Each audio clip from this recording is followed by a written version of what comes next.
Ya, Assalamualaikum warahmatullahi wabarakatuh. Assalamualaikum warahmatullahi wabarakatuh. Ya, selamat pagi Bu dan Bapak semuanya. Semoga kita semua dalam keadaan yang sehat walafiat. Alhamdulillah kita berjumpa lagi di kick off class ya, di group session untuk coaching one on one. Dan kali ini kita akan membahas terkait dengan expert marketing plan. Kemarin workbooknya sudah di-share, mudah-mudahan Ibu Bapak sudah ada yang mengisi dan hari ini bisa menunjukkan kepada mentor kita apa yang sudah diisi. Nah, insya Allah nanti di hari ini one-on-one coaching program akan diisi oleh narasumber kita yaitu Pak Nur Syamsul Mahyudin dengan dimoderatori oleh Mbak Ida Ayu Kencanawati. Kita sapa dulu Pak Nur Syamsul dan Mbak Dayu. Assalamualaikum, selamat siang. Selamat pagi ya, masih pagi. Pagi, Min. Ya. Pagi, Pak. Salam, selamat pagi. Mbak Dayu sehat, Alhamdulillah sehat. Sehat, makasih Pak. Di Bali aman, Mbak Dayu? Aman Pak, mulai panas Pak. Oh, panas. Aman ya. Iya. Bogor masih hujan terus, Mbak Dayu. Oh gitu, ya wis. Alhamdulillah hari ini juga lumayan cerah kalau di Bogor ya Pak Nur ya. Ya, cerah. Ya baik, sebelum kita memasuki one-on-one coaching, saya akan memperkenalkan dulu host kita, yang insya Allah nanti akan memandu kegiatan dari jam 10 sampai nanti jam 12 untuk coaching program ini ya. Nah, insya Allah nanti pemaparan oleh Pak Nur Syamsul Mahyudin, kemudian dipandu untuk pengisian workbooknya, dan nanti ada sesi tanya jawab serta penutupan. Nah, ini CV Mbak Dayu bisa Ibu Bapak silahkan baca, tapi secara ringkas saya akan infokan kepada Ibu Bapak bahwa Mbak Dayu ini juga salah satu mentor di Explore Academy. Ya, beliau dari Bali. Kemudian beliau ini aktif sebagai pelaku UMKM dan juga beliau aktif di Persona Craft ya. Beliau aktif mengajar di berbagai kementerian lembaga, salah satunya di kampus UKM ya, dulu programnya daripada Kementerian Koperasi dan UKM, aktif mengajar di Explore Academy, Nudiran Center, beliau juga sebagai fasilitator ekspor di Indo Exim Pro, di mana ini adalah organisasi perkumpulan para eksportir. Nah ini Mbak Dayu juga mendampingi banyak UKM ya, di berbagai program, baik lembaga maupun juga BUMN ataupun swasta. Nah, kepada Mbak Dayu silahkan nanti mungkin bisa langsung memandu kegiatan pada hari ini. Tapi sebelum itu mungkin saya akan infokan kepada Ibu Bapak bahwa insya Allah mulai setelah ini Ibu dan Bapak kita akan invite di grup kecil untuk one-on-one coaching secara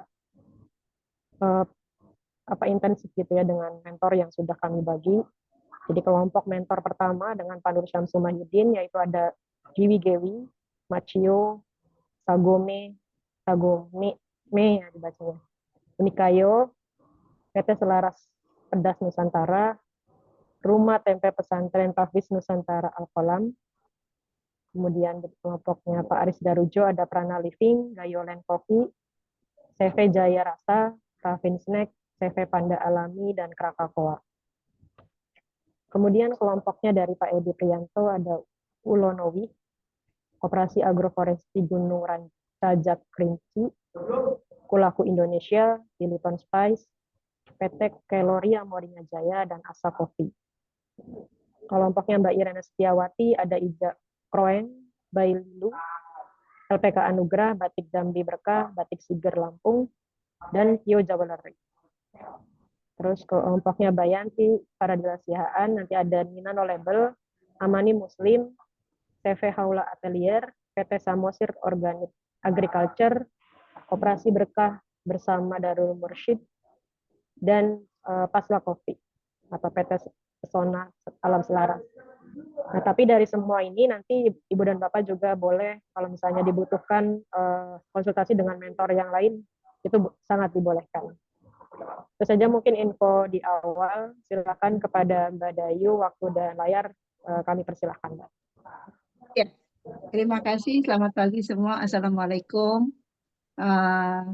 Saya terima kasih sekali sebagai wakilnya dari Mudira maupun Indo Asimpro diberikan kesempatan untuk menyapa teman-teman yang peserta dalam program ekspor bersama Pesiar Sumatera untuk tahun 2025 ini. Nah, ini pertemuan keempat ya, akan nanti dipandu oleh Pak Nur Samsu Mahyudin. Nah, sebelum acara dilanjut, saya membacakan sedikit tentang beliau ya. Beliau ini sebenarnya mentor saya juga di tahun 2010 waktu pertama kali ikut kompetensi ya, sertifikasi kompetensi. Waktu ingin mendalami terkait ekspor, saya awalnya dimentori sama beliau, jadi sudah suhu ini.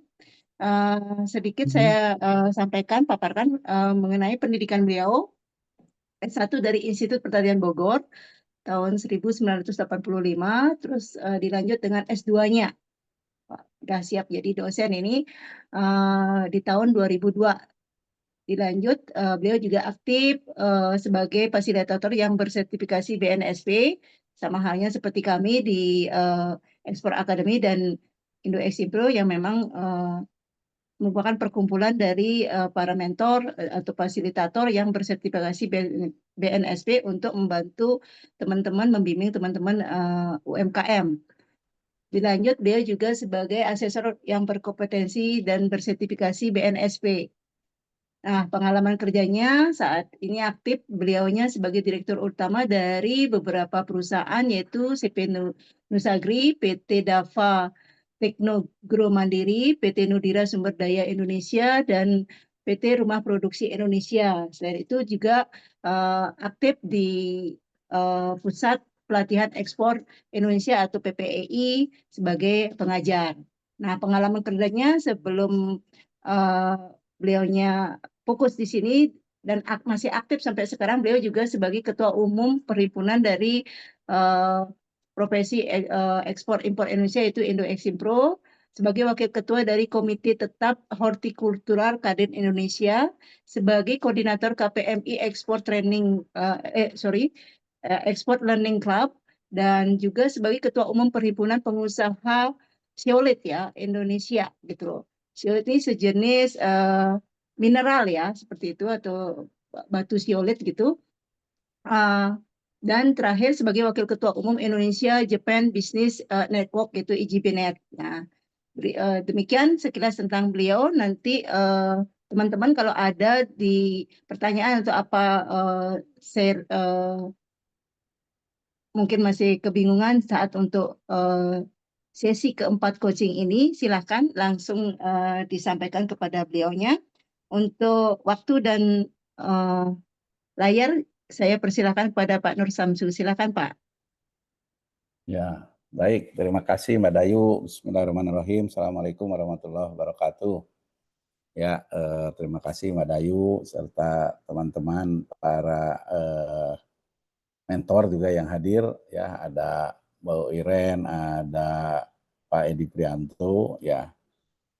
Kemudian juga terima kasih kepada Mbak Mila, ya, serta Ibu dan Bapak, ya, para eksportir hebat dari berbagai daerah di Sumatera, ya.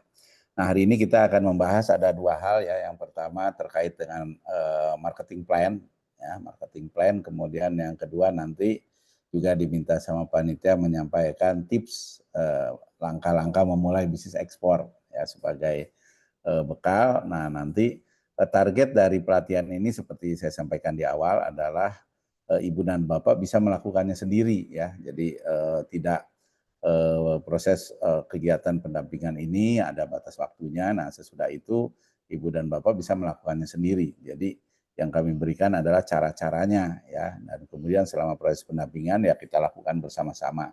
Karena itu penting juga keterlibatan Ibu dan Bapak justru yang paling diutamakan ya, karena yang akan aktifnya bukan kami mentor-mentor tetapi Ibu dan Bapak sendiri ya, karena sesudah itu nanti akan melakukannya sendiri. Baik, nah izin Mbak Mila bisa bantu share screen ya. Sebetulnya ini bukan materi kalau yang marketing plan seperti sudah di-share sama Mbak Mila ya, panduan saja untuk kita bersama Ibu dan Bapak membuat marketing plan karena penting ya bagi kita sendiri. Katanya begini, kalau kita gagal merencanakan bisnis, sama juga kita merencanakan kegagalan bisnis. Nah, gitu ya. Jadi setiap bisnis itu harus direncanakan ya. Orang yang menyusun rencana bisnis saja belum tentu bisnisnya berhasil, apalagi yang tidak punya rencana gitu ya. Nah, jadi karena itu di dalam bisnis ekspor juga ya kita harus menyusun rencananya. Nah, kemudian sebelum menyusun rencana ada asumsi-asumsi, ada hal-hal dasar yang perlu kita ketahui ya, yang perlu kita dalami. Mbak Mira bisa bantu share screen atau dari saya? Ya, boleh dari Pak Nur, Pak. Bentar. Oke, baik, sebentar.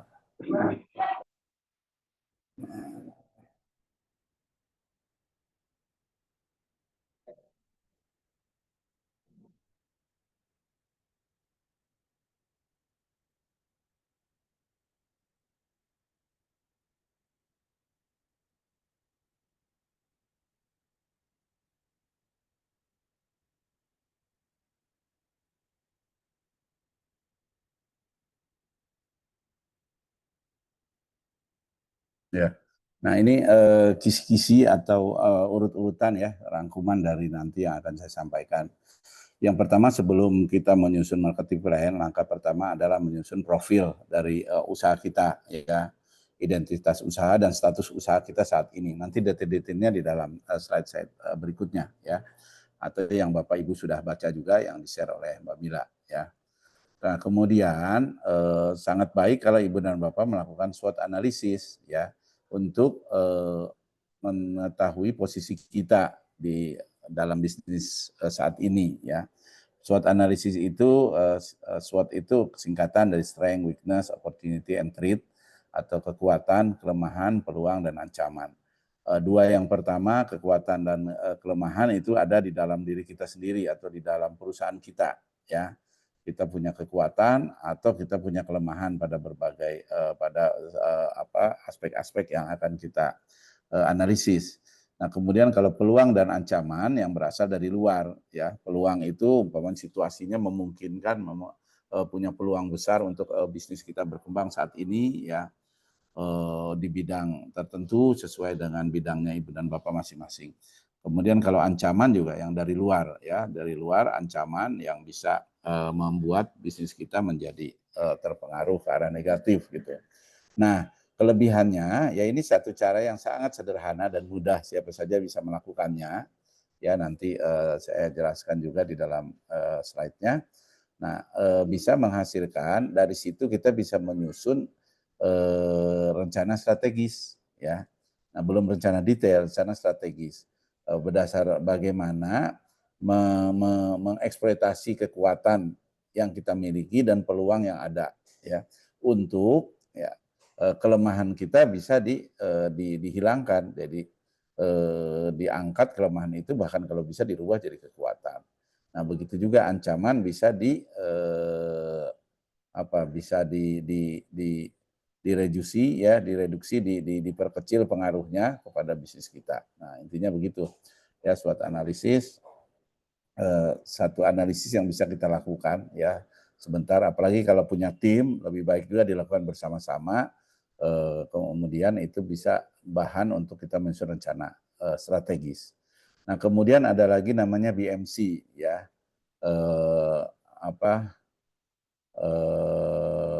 kok jadi lupa kepanjangannya. Apa Mbak kepanjangannya? Bisnis model kanvas. Ya, nah di situ ada 9 variabel ya, nanti juga akan dijelaskan ya. Sesudah ada SWOT analisis, kita tahu posisi kita, kemudian kita bisa menyusun BMC. Nah, sesudah itu kita menyusun marketing plan ya. Bagaimana rencana pemasaran kita. Marketing plan ini sebetulnya bagian dari bisnis plan. Kalau bisnis plan keseluruhan bisnis kita. Kalau marketing plan, planning atau perencanaan yang terkait pemasaran saja. Dalam hal ini pemasaran ekspor, ya. Jadi strateginya seperti apa? Nah, kita sudah punya bahan dari SWOT analisis tadi. Kemudian perbaikan-perbaikan apa yang perlu dilakukan, kita sudah tahu kelemahan-kelemahan yang kita ada di kita, ya. Nah, itu yang harus dilakukan, perbaikan-perbaikan. Umpamanya, wah saya kurang nih bahasa Inggrisnya, nah kursus bahasa Inggris atau bagaimana caranya ya untuk bisa meningkatkan itu ya. Oh saya belum paham tentang menghitung harga, dalami cara menghitung harga ekspor dan seterusnya. Ya. Kemudian rencana promosi juga ya itu ada di dalam market plan untuk bisa meraih apa yang kita harapkan dalam tahun ini, dalam 3 tahun ke depan, ya dalam 5 tahun ke depan. Nah ada langkah-langkah promotif ya, langkah-langkah untuk mempromosikan produk kita. Nah apa yang harus dilakukan ya. Kemudian timelinenya ya kerangka waktu. Nah oke, kita coba sekarang lihat apa yang sudah disampaikan Mbak Mila ya. Ya ini export marketing plan ya. Nah, kalau ini kemudian Ibu dan Bapak buat ya, kemudian sudah jadi satu dokumen yang bisa memacu menjadi panduan buat kita ya, buat masing-masing untuk bisa membuat langkah-langkah bulanan, langkah mingguan, langkah harian. Ya begitulah orang-orang sukses bekerja ya. Mungkin Ibu dan Bapak juga bagus juga, saya baru saja nonton satu podcastnya Raymond Chin, cerita tentang bagaimana seorang kok jadi gampang lupa saya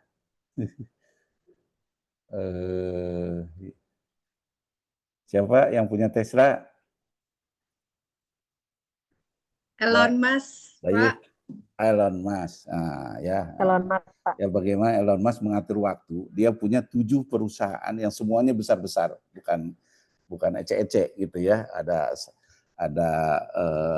Tesla, ada kemudian SpaceX itu yang membawa orang masuk ke ruang angkasa, bisa perorangan sekarang, tidak lagi program pemerintah itu. Siapa saja boleh asal mau bayar pergi ke ruang angkasa ya. Kemudian ada Starlink ya yang menerobos kebiasaan teknologi internet ya. Sekarang orang mau di tengah hutan mau di mana bisa pasang internet dengan mudah dan murah ya. Kemudian ada beberapa usaha.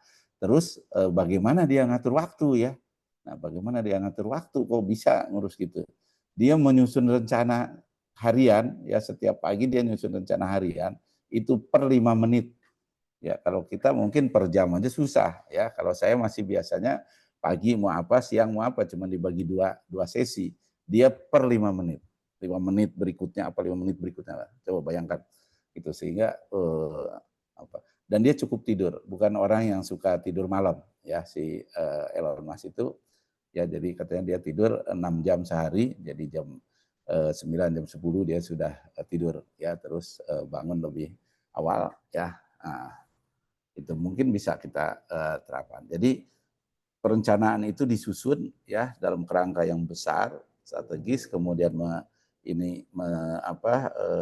mengerucut ke perencanaan yang lebih detail ya dengan kerangka waktu juga yang lebih pendek. Ya rencana besar, kemudian rencana 5 tahunan lah katakan yang besar itu, kemudian rencana tahunan, rencana bulanan, rencana mingguan, rencana harian. Ya, oke. Nah ini ya sudah dibuatkan template-nya sama Mbak Mila, bagus sekali kalau Ibu dan Bapak membuat seperti ini, diisi foto-foto produknya ya, foto produknya ini jadi dokumen perusahaan yang akan memacu kita dan semua tim yang ada di dalam perusahaannya masing-masing ya, untuk menggapainya. Kemudian ini diisi slide ya, our gallery ya, isi dengan foto-foto ya, foto-foto yang terkait dengan bisnis kita, tentang produknya, rumah produksinya, kalau ada pabrik ya pabriknya, gudangnya, kalau berupa tempat produksinya di kebun ya kebunnya dan sebagainya ya. Dan semuanya ini gini, orang-orang sukses itu menancapkan dream di kepalanya ya. Itu penting. Nah, itu hal-hal yang sifatnya visual juga penting. Jadi ini juga bisa juga dicantumkan foto-foto dream kita, pengennya kalau saya punya kebun kopi kebunnya tuh kayak ini gitu ya. Ya ditempel dan itu dilihat terus sering, dan dengan demikian akan mempengaruhi alam bawah sadar kita percaya atau tidak, itu akan bisa dicapai ya. Dan saya mengalami yang seperti itu beberapa kali, bukan hanya satu kali, beberapa kali. Ya, jadi karena juga banyak orang-orang sukses melakukannya ya. Lakukan juga sebaiknya Ibu dan Bapak, divisualisasikan dream-nya itu ya, kemudian sering dilihat. Nah, mudah-mudahan itu bisa dicapai ya. Kemudian awal activities ya, ini masih berisi yang tadi itu ya, profil status kita saat ini ya, informasi-informasi ini. Ya, isi slide ini dengan foto-foto aktivitas produksi, aktivitas ekspor yang sudah dilakukan ya. Kalau belum ekspor ya apa yang bisa kira-kira akan mendorong kita sendiri untuk wah mestinya saya bisa nih. Ya, nah diisi di sini ya, isi di sini. Oh ya, Ibu dan Bapak juga boleh kalau mau bertanya atau sharing ya, silakan nanti tulis dulu di kolom chat ya, nanti kita bisa atau boleh juga raise hand ya, nanti boleh dipersilakan. Kemudian impact report ya, jadi laporan yang kegiatan-kegiatan yang sudah berlalu, yang sudah kita lakukan tahun lalu dan tahun sebelumnya ya, dilengkapi juga dengan foto-foto ya, jangan banyak teks ya, banyaknya foto-foto aja ya. Faktor ekonomi, kemudian dari sisi sosial juga barangkali kita merasa sudah melakukan apa ya, kemudian juga kepatuhan ya, tahun lalu saya sudah bayar pajak dengan benar, nah umpamanya ya, itu juga jadi hal-hal yang perlu ya, semua saya perizinan perusahaan saya rapikan semuanya dan seterusnya ya. Nah, itu penting. Kemudian, nah ini yang disebut BMC tadi, bisnis model kanvas ya. Nah, ini satu kerangka ya yang memudahkan ya, banyak perusahaan-perusahaan startup umpamanya ya, biasanya ketika dia anak-anak muda pengen memulai bisnis, baru punya ide ya, kemudian menyampaikannya kepada orang-orang yang memang ingin membina anak muda ya. Nah, biasanya diminta membuat ini BMC ya, karena sederhana dan semuanya tercakup ya dalam sebuah bisnis. Ya, ada 9 variabel. Ada yang pertama key partner ya, yang paling kiri key partner. Nah, ini key partner itu orang-orang siapa yang akan membantu bisnis kita ya, siapa yang akan membantu partner-partner. Ya, Ibu sudah punya supplier yang baik ya, Bapak sudah punya pekerja-pekerja yang kompeten ya, dan seterusnya. Itu siapa yang akan membantu usaha ini jalan ya, bukan hanya di dalam perusahaan kita tetapi juga di luar ya, termasuk supplier, pelanggan ya, dan sebagainya ya. Kemudian key activities ya. Jadi kegiatan-kegiatan kunci yang kita lakukan ya. Dari usaha itu apa saja? Membeli bahan, memproduksi, memasarkan dan seterusnya. Nah, kemudian key resources ya. Apa yang sudah kita punya ya, apa yang sudah kita punya dalam menjalankan usaha ini. Nah, ini di 3 kotak ini yang disebut dengan infrastruktur dari bisnis kita ya, yang mendasari bisnis kita. Nah, kemudian geser ke kanan ya, value proposition ya. Apa yang hendak kita tawarkan ya dengan usaha kita ini. Ya, kopinya kopi yang seperti apa harus bisa didefinisikan dan bisa dikuantifikasi. Ya, dikuantifikasi maksudnya angkanya berapa, kadarnya berapa dan seterusnya ya, supaya jelas apa yang akan kita tawarkan ya. Nah, ini offer ya, kotak ini jadi penawaran ya, yang apa yang kita akan tawarkan kepada lingkungan, kepada masyarakat, kepada pelanggan, pembeli dan sebagainya. Kemudian geser ke kanan lagi customers ya, kelompok customer. Jadi yang pertama kotak yang pertama customer relationship ya, customer relationship, bagaimana kita akan berinteraksi dengan customer ya. Bentar saya cari pointer. Ya, ini ya. Bagaimana kita berinteraksi dengan customer ya. Harus didefinisikan ya, tidak mengalir begitu saja. ya harus. Jadi kita harus punya perangkatnya, punya caranya.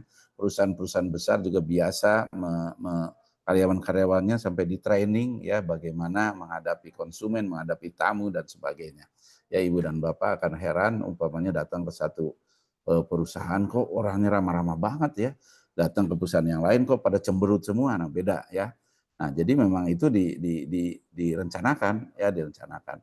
Ya saya di Bogor nih, saya alumni IPB dulu waktu saya masih mahasiswa, satpam di IPB itu cemberut aja dan berusaha seperti orang galak, garang gitu ya. Nah, tapi mereka kemudian berapa tahun kemudian ada yang protes, diberikan pelatihan ya, pelatihan customer satisfaction, bagaimana melayani customer, tamu dan sebagainya. Sekarang Anda datang ke IPB ya, satpamnya bisa senyum, ramah, nah, gitu ya. Nah, itu harus direncanakan ya. Kemudian ke bawah distribution channel. Ya, distribution channel bagaimana jalur distribusi ya, apa yang kamu berikan, apa yang Anda berikan dan bagaimana jalurnya, apa melalui jalur-jalur apa, melalui saluran-saluran apa ya kita bisa melayani konsumen kita ya. Nanti terkait dengan ekspor ya sudah belajar, nanti juga bisa dengan mentor-mentor ditanyakan, kita bisa ekspor itu melalui beberapa saluran ya, saluran mana yang akan kita manfaatkan tergantung produknya dan negara tujuannya. Nah, kemudian yang paling kanan customer segment ya. Segmen mana yang akan kita layani ya dari produk kita ini. Itu juga penting. Karena akan berpengaruh ke nanti contohnya promosi ya. Kita membuat website, kita membuat teks promosi, membuat bahan promosi dan sebagainya akan sangat tergantung dari segmen customer yang akan kita tuju ya. Nah, kemudian yang bawah terkait dengan keuangan nih, yang kiri dengan cost structure ya. Untuk mencapai apa yang kita tawarkan itu biayanya apa saja ya. Biayanya apa saja yang kita keluarkan, nah berapa biayanya. Kemudian yang sebelah kanannya revenue stream ya. Apa yang akan kita dapat. Jadi sumber-sumber pendapatan yang mungkin bisa kita dapat. Ya, bukan hanya dari produk, bisa jadi nanti dengan jasa-jasa atau apa ya, kalau bisa didetailkan itu banyak hal yang kita nggak pikirkan sebelumnya ya, ternyata ada sumber-sumber penghasilan bisa dari yang lain ya. Contohnya saya kenal ada seorang pemilik supermarket ya, pemilik supermarket besar di Jakarta dan sekarang sudah punya network banyak ya. Dulu masih cuma satu supermarketnya, pada saat itu dia cerita dia itu kalau jual susu bayi ya, susu bayi saya jual harganya Pak lebih murah daripada saya belinya katanya gitu. Lah gimana bisa dapat untung gitu ya. Nah, karena revenue stream saya bukan hanya jualan susu gitu ya. Nah, karena susu itu buat susu anak-anak, ibu-ibunya yang datang bawa anaknya, dia siapkan tempat permainan anak gitu. Nah, satu, karena kenapa mau datang? Karena beli susu di sini murah. Yang kedua, dia bisa jual kardusnya. Ya, jadi saya dapat untung dari kardusnya. Nah, kardus itu kan biasa disuplai dalam kardus-kardus, dan kardusnya itu kan ada penampungnya. Ya, untungnya tidak besar dari kardus, ya, tapi dia bisa dapat dari permainan anak satu. Kemudian ketika ibu-ibu sudah datang ke supermarket, apapun dia beli gitu ya, yang tadinya nggak rencanakan dibeli. Nah, dari situlah dari snack dan sebagainya. Nah, ini yang saya maksud dengan revenue stream ya. Coba cari lagi apa saja yang mungkin bisa menjadi sumber-sumber pendapatan selain dari hanya produk yang utama. Oke, itu tentang IBMC ya. Jadi dengan ini nanti kita bisa mudah menyusun rencana bisnis, juga termasuk export marketing plan, rencana pemasaran ekspor. Ya, nah ya ini sama saja ya, jadi kotak-kotak yang nanti bisa dibuat sendiri, kemudian diisi ya, diisi dengan masing dan mengerjakannya ini harus bareng-bareng satu dengan tim ya, bisa jadi nanti punya ada ide-ide yang tidak terpikir ya. Boleh juga berseri, jadi artinya jangan selesaikan pada satu saat yang sama, jadi nggak apa-apa dikumpulkan dulu brainstorming ya untuk key partnernya, key proposition dan sebagainya ya. Oke. Nah, ini ada lembar kerja tugas BMC ya. Nah, tolong dikerjakan ya. Nanti bisa dikonsultasikan dengan mentor masing-masing, tadi sudah disampaikan Mbak Mira pengelompokannya ya. Nah, para mentor ini juga bukan berarti selalu lebih hebat dari ibu dan bapak, sama sekali tidak ya. Kami tidak menempatkan seperti itu. Jadi kita bisa jadi partner untuk diskusi ya. Nah, berdiskusi barangkali nanti bisa memberi wawasan baru bagi ibu dan bapak semua. Oke, ya ini belangkonya bisa diisi atau bisa dibuat sendiri nanti. Ya. Oke. Nah, kemudian ibu dan bapak juga bagus juga untuk membuat profil usaha ya, profil usaha, dan ini selalu diperlukan ya. Banyak sekarang ini ya ibu dan bapak alhamdulillah sudah bergabung di Bank Indonesia ya. Impian dari banyak sekali pengusaha-pengusaha UKM khususnya bisa menjadi binaannya Bank Indonesia ya. Saya sendiri tidak termasuk yang beruntung seperti ibu dan bapak. Para mentor juga kita sempat ngobrol gimana caranya ya kita bisa jadi binaannya Bank Indonesia, dan ibu dan bapak bisa memperoleh itu, luar biasa kan. Nah, karena itu dengan membuat profil usaha ini, kalau nanti diperlukan lagi data ini data itu cepat kita sudah punya ya, sudah kesimpan ya, ada saja nanti tiba-tiba saja ya, kita nggak tahu, sering itu ya, ini mau ada pameran ini ya, ada slot buat 2 perusahaan saja. Nah, coba dikirim profil usahanya, mana yang cocok. Nah, bagi orang yang baru mau buat ya udah kelewatan itu ya, udah terburu dipilih dia baru kirim. Nah, tapi kalau yang udah siap tuh langsung kirim dan dapat ya. Gitu nih. Ini di Bank Indonesia kan juga ada Departemen Ekonomi dan Keuangan Syariah ya, DEX ya. Di DEX ini baru hanya dalam tempo 2 hari, 3 hari dari sejak Senin sampai sekarang. Ya ingin mengirim, kebetulan ada pameran di Korea ya, kami terlibat membantu. Nah, itu butuh 2 orang yang akan diberangkatkan ke Korea. Ya, kan cepet-cepet aja gitu informasinya, nggak lama-lama. Gitu. Nah, bagi yang baru mau buat dulu, baru mau udah ketinggalan kereta ya. Jadi bagus sekali ini dibuat ya, nama usaha, nama owner atau PIC-nya siapa, dua-duanya ditulis ya. Alamat perusahaannya, nomor HP, email ya, data-data terkait dengan usaha kita, websitenya ya, legalitasnya apa, PT, CV, koperasi dan sebagainya. Ya, kemudian nah ini ada penanggung jawabnya laki atau perempuan, nah ini juga. Kenapa ini penting juga? Gini, ada beberapa mungkin sudah saya sampaikan belum ya? Ada beberapa lembaga internasional sekarang sangat care, sangat beratensi tinggi terhadap pengusaha wanita ya. Nah, bagi ibu dan bapak yang wanita, bukan ibu dan bapak, bagi ibu-ibu ya yang pengusaha wanita itu bisa ikut. Salah satu contoh ada di Kanada ya, TFO Kanada ya, TFO Kanada. Saya pernah 2 kali ikut trainingnya TFO Kanada. Mereka tuh menawarkan pelatihan, bahkan pameran di Kanada ya, dan membuka pintu bagi produk-produk kita masuk ke pasar Kanada. Gitu, diberikan jalan oleh TFO. Ini lembaga pemerintah, semi pemerintah lah, pemerintah dan swasta di Kanada ya, yang mendorong ekspor dari negara-negara berkembang ke Kanada gitu. Nah, khususnya pengusaha wanita. Gitu. Khususnya pengusaha wanita ya, jadi penting. Nah, kemudian tahun berdiri, jumlah karyawan tetap, jumlah karyawan tidak tetap ya. Ini contoh saja, tidak harus seperti ini. Ibu dan Bapak bisa membuat lebih bagus, lebih lengkap ya. Kemudian kondisi bisnis saat ini ya, baik yang lokal atau yang sudah ekspor juga ditulis. Data-data ini juga sering dibutuhkan. Jadi tidak ada salahnya juga kita membuat, kemudian juga menjadi bagian dari marketing plan kita.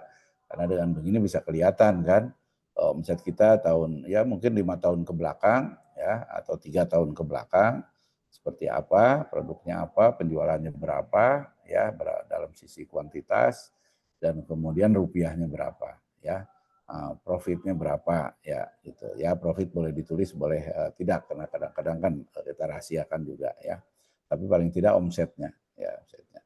Nah, ini akan memacu kita, wah tahun lalu aja bisa begitu, masa ke tahun ini nggak bisa meningkat, apa yang menjadi kendala, apa yang bisa ditingkatkan dan seterusnya ya. Nah, kebiasaan UKM memang tidak menulis yang begini-begini ya, semuanya ada di kepala, tapi sebaiknya ditulis ya, dan kemudian bisa jadi rencana bersama si marketing plan-nya kita susun ini. Ya. Nah, begitu juga di bisnis ekspornya. Kemudian performa ekspor ya, terkait dengan ekspornya, negara mana yang sudah kita gapai ya, kita gapai, dan kemudian mana yang juga prospek untuk kita kembangkan, bisa jadi target kita di tahun-tahun mendatang ya. Jangan berpikir yang sekarang tidak mungkin itu benar-benar tidak mungkin gitu ya. Ya banyak contoh ya, banyak kasus, peserta-peserta pelatihan kami juga ya, banyak sekali cerita-cerita yang luar biasa ya, yang tadinya tidak pernah terbayang sekarang bisa jadi eksportir ya. Ada juga peserta kita ya yang sekarang jadi mentor juga, tapi di mentor sekarang enggak ya, Mas Sumaji enggak masuk ya sini ya. Nah, ya itu yang nggak kebayang dulu mau ekspor apa, mau ekspor kemana, sekarang ekspornya ke 16 negara, bayangkan ya, 16 negara, dan nyaris setiap hari melakukan pengiriman ekspor. Jadi sesuatu yang nggak kebayang bisa menjadi sepanjang kita mau mengusahakannya, membuat rencana bisnis, bisa tercapai insya Allah. Nah, ini juga bisa contoh profil usaha yang lain ya, link-link media sosial yang kita miliki ya, selain website, Instagram, Facebook, YouTube ya. Nah, ini juga tolong diisi nanti dikumpulkan ya, supaya juga buat bahan bagi kami ya. Kita nggak akan ini, jadi program mentoring ini bukan pendidikan kayak buat anak-anak di sekolah, enggak ya Ibu dan Bapak. Jadi tolong dibedakan, ini namanya pendidikan orang dewasa ya, jadi boleh tuh dibaca-baca, banyak kok ininya, referensinya bagaimana pendidikan dengan untuk orang dewasa. Ini pendidikan untuk orang dewasa itu berbeda. Jadi kami akan memberi tugas Ibu dan Bapak ya, untuk memberi jalan, membuka pintu bagi Ibu dan Bapak. Kalau nggak kerjakan gimana Pak? Kalau di sekolah, kalau masih anak-anak kan dihukum ya, kasih sanksi dan sebagainya. Kalau pendidikan orang dewasa enggak ya, Ibu dan Bapak nggak kerjakan ya nggak apa-apa. Gitu. Tapi ya rugi sendirilah. Itu udah dengerin, udah buang-buang waktu, tapi nggak dapat apa-apa, kan rugi ya. Kenapa nggak dikerjakan saja? Dengan demikian berasa itu nanti penambahan ada kompetensi yang bertambah, memberi pengaruh positif secara keseluruhan. Kalau punya tim, libatkan mereka semua dalam kegiatan mentoring ini juga. Ya ini ada tugas nih, ayo kita kerjakan bersama. Ya seperti itu. Harapan kami seperti itu ya. Jadi Ibu dan Bapak kalau tahu ya, ini sedikit ini gambaran. Saya pernah dihubungi oleh satu coaching program yang berbayar ya. Saya nggak boleh sebut merek, nggak boleh sebut merek ya. Ada beberapa sekarang kan yang menawarkan coaching program berbayar ke perusahaan-perusahaan, baik perusahaan UKM atau perusahaan besar ya. Nah, mereka menawarkan berkali-kali, minta waktu untuk presentasi. Akhirnya udah saya penasaran, dia datang presentasi ya, sebuah perusahaan yang terkenal lah, memberikan coach kepada perusahaan-perusahaan. Nah, jadi ya dia presentasi setengah hari itu presentasinya depan saya ya. Kemudian juga dia minta referensi ya, beberapa teman yang pengusaha juga saya kasih, dia juga kontak yang lain. Saya sendiri nggak gabung, tapi ada teman saya yang bergabung ya, kemudian ikuti program itu. Bayarnya ratusan juta setahun, besar, bayarnya mahal ya, ratusan juta. Nah, tetapi dalam 1 tahun ya, dia memang menjanjikan dalam 1 tahun bisnis Bapak akan kelihatan meningkat lebih dari yang Bapak bayar kami, gitu, bisa berlipat gitu. Nah, jadi bayarnya ratusan juta, tetapi pendapatan si perusahaan teman saya itu meningkat jauh lebih besar daripada itu ya. Nah, terus apa yang dilakukan ya? Nah, ini sebagai gambaran saja. Nah, kita tuh kira-kira seperti coaching program seperti itu ya. Si mentor atau si coach ya berdiskusi secara secara berkala ya dengan kita sebagai peserta, sebagai coachee. Nah, kalau di mentoring namanya mentee ya. Nah, ada coach, ada coachee, ada mentor, ada mentee. Nah, berdiskusi menyusun rencana bersama. Ya, rencana bersama. Jadi dan rencananya harus dari si Koci atau dari si Menti, ya, karena kami nggak yang paling tahu, paling paham posisi ibu dan bapak sendiri, ya. Nah, kemudian menyusun rencana bersama target di akhir program mentoring ini apa yang ingin diharapkan, ya. Nah, nanti ketika kita berkelompok, udah berkelompok kecil, kami akan meminta itu, ya, apa yang diharapkan. Nah, kemudian untuk itu langkah-langkah apa yang harus dilakukan, ya, didetailkan sampai angka bulanan sampai mingguan. Nah, ya, didetailkan, dikerjakan juga masing-masing, ya. Mentor cuman meminta aja, memberi gambaran, nah, gitu, ya.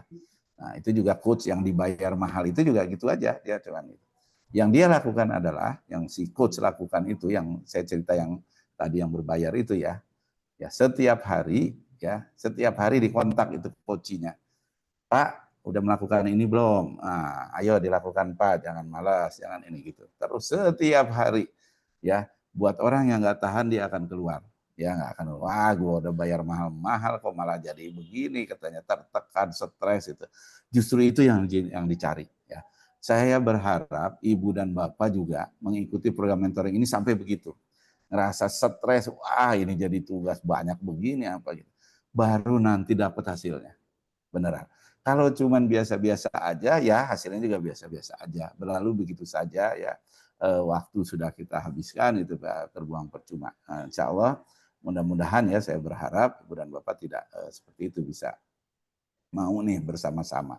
Beneran ya, alhamdulillah Ibu dan Bapak, saya tidak berlebihan menyampaikan ya, para mentor ini bukan kaleng-kaleng ya, semuanya para eksportir, sudah punya pengalaman ya, mudah-mudahan bisa ditularkan pada Ibu dan Bapak, dan bidangnya juga variasi, dan diantaranya ada yang sesuai dengan bidang produk dari Ibu dan Bapak semua ya, yang juga sudah membuktikan juga bersedia berbagi kepada orang lain ya. Nah, mungkin itu bedanya. Ada orang yang usahanya sukses tapi nggak mau berbagi. Nah, kalau kami ini alhamdulillah ya, bersedia berbagi dan senang kalau ngelihat mentinya juga sukses, bahkan lebih sukses dari kita. Gitu. Ya, tolong itu diperhatikan, dan itu akan kembali kepada upaya para menti, Ibu dan Bapak sendiri ya. Oke, ya. Jadi ini tolong diisi ya.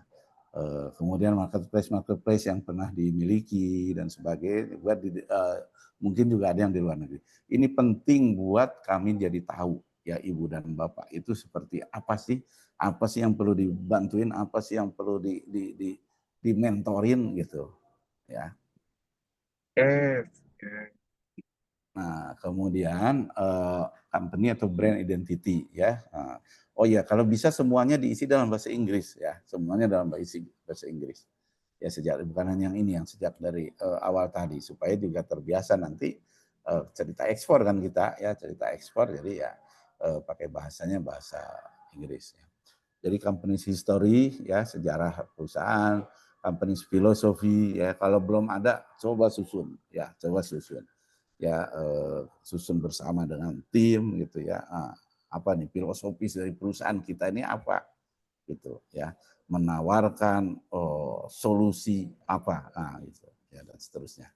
Kemudian company's goal dan purpose ya, visi dan misi ya dari brand kita. Jadi brandnya itu jadi seperti hidup nanti, bukan sesuatu yang mati ya. Kita bisa lihat lah banyak produk-produk yang brandnya itu kayak hidup gitu, padahal semua brand cuma sekedar brand, tapi bisa hidup karena dia memang membawa misi ya, punya filosofi, bukan sembarang brand. Nah, oke. Kemudian produk retail ya, product name, brand name, product description, ya, product keyword ya. Ini juga dibuat ya, isi dalam bahasa Inggris ya. Gitu. Nah, ini berguna nanti ketika kita bertemu dengan calon pembeli, kemudian ketika kita membuat penawaran, kita melakukan promosi, ya semua bahannya sudah ada. Ya, oke. Kemudian hal-hal detail ya, seperti sertifikasi, standarisasi yang sudah dimiliki, ya sudah dimiliki. Kemudian kapasitas produk ya, monthly, yearly ya, bulanan, tahunan. Kemudian MOQ, minimum order yang bisa kita tawarkan kepada pembeli. Ya, kemarin kan sudah belajar tentang menghitung harga ya. Nah ini kaitannya erat dengan itu ya, MOQ itu. Ya terkait juga dengan cara pengiriman yang Ibu Bapak pilih. Memilihnya mau lewat udara kah, tergantung produknya ya, atau lewat laut. Nah nanti minimum order terkait dengan itu. Pada volume berapa atau berat berapa produk Ibu dan Bapak yang paling efisien. Tentu kalau belinya cuma 1-2 harganya jadi mahal kan. Nah, tapi pada volume quantity berapa? Nah, itulah minimum order quantity ya. Kemudian port of loading ya, kalau nanti ada pembeli tanya di mana pelabuhannya ya, pelabuhan terdekat, mau diekspor dari mana? Baik pelabuhan laut atau pelabuhan udara. Term of payment ya, pembayarannya dengan cara apa ya. Nah, ini nanti juga kita dalami satu-satu. Sekarang isi aja apa yang ada di kepala Ibu dan Bapak, baru nanti kita bahas ya di dalam kelompok-kelompok mentoring yang akan kita lakukan. Kemudian harga ya, nah harganya berapa? Harga buat ekspor ya yang dicantumkan di sini. Bukan harga jual sekarang di dalam negeri ya, bukan, tapi yang harga ekspor dengan menghitung seperti yang sudah diajarkan terkait dengan menghitung biaya harga ekspor. Kemudian packingnya seperti apa ya, kemasannya. Kemudian kalau ada kemasan sekundernya, boxnya juga seperti apa. Kemudian HS code-nya ya, masing-masing sudah harus tahu nomor HS dari produknya masing-masing ya. Nah, kemudian membuat mission statement. Nah, ya statement pernyataan misi daripada OP kita ya. Tidak harus sepanjang ini ya, tapi kalau memang pengen banyak hal yang mau disampaikan ya dibuat panjang. Tapi dalam kalimat yang pendek juga boleh ya. Ya. Nah, ini contohnya nih PT Kopi Mendunia. To elevate Indonesian coffee to the global stage by empowering sustainable farming, ensuring consistent quality, and building trusted international partnership, dan seterusnya. Ya. Nah, ini akan kalau bisa di print itu yang besar, taruh di tempat yang setiap saat kita bisa baca, bisa lihat gitu ya. Supaya kita sendiri nanti nggak usah baca lagi, udah nempel di kepala tuh. Saya harus berbisnis yang sustainable, yang kualitasnya konsisten, ya, membangkitkan trust dari partner-partner internasional dan seterusnya. Oke. Nah ini contoh analisis SWOT, ya, analisis SWOT, ada strength, ada weakness. Strength itu kekuatan, weakness itu kelemahan, ya. Nah apa saja didaftar aja, apa yang kita merasa.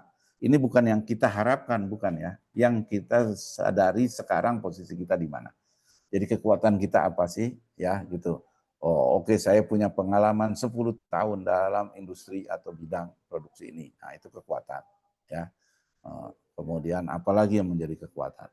Kemudian kelemahan, ya apa yang menjadi kelemahan? Ya tadi contoh bahasa Inggris saya masih minim umpamanya, itu kelemahan. Berarti nanti rencana strategis yang harus dilakukan adalah kursus bahasa Inggris umpamanya, atau berlatih dan seterusnya ya, dan seterusnya ya. Nggak usah banyak-banyak, masing-masing 6 ya, 5 aja juga udah cukup itu ya. Kemudian ini ada panduan nih ya, strength and weakness berdasarkan analisa 5M ya dari perusahaan Anda. 5M itu man ya, orangnya, manufacturing dari prosesnya, marketing dari sisi pemasarannya, money dari sisi modalnya, dan measurable ya, ukuran-ukurannya ya. Pilih 5 atau 6 utama di kekuatan dan di kelemahan untuk masing-masing aspek itu ya. Mana yang paling utamanya? Banyak sekali kekuatannya atau kelemahan kita, tapi yang paling menonjol apa ya. Nah ini yang opportunity dan threats.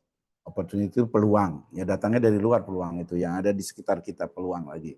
Pemerintah sedang mendorong ekspor umpamanya, atau apa, ya di daerah Anda sedang ada tren apa, nah itu peluang. Ya.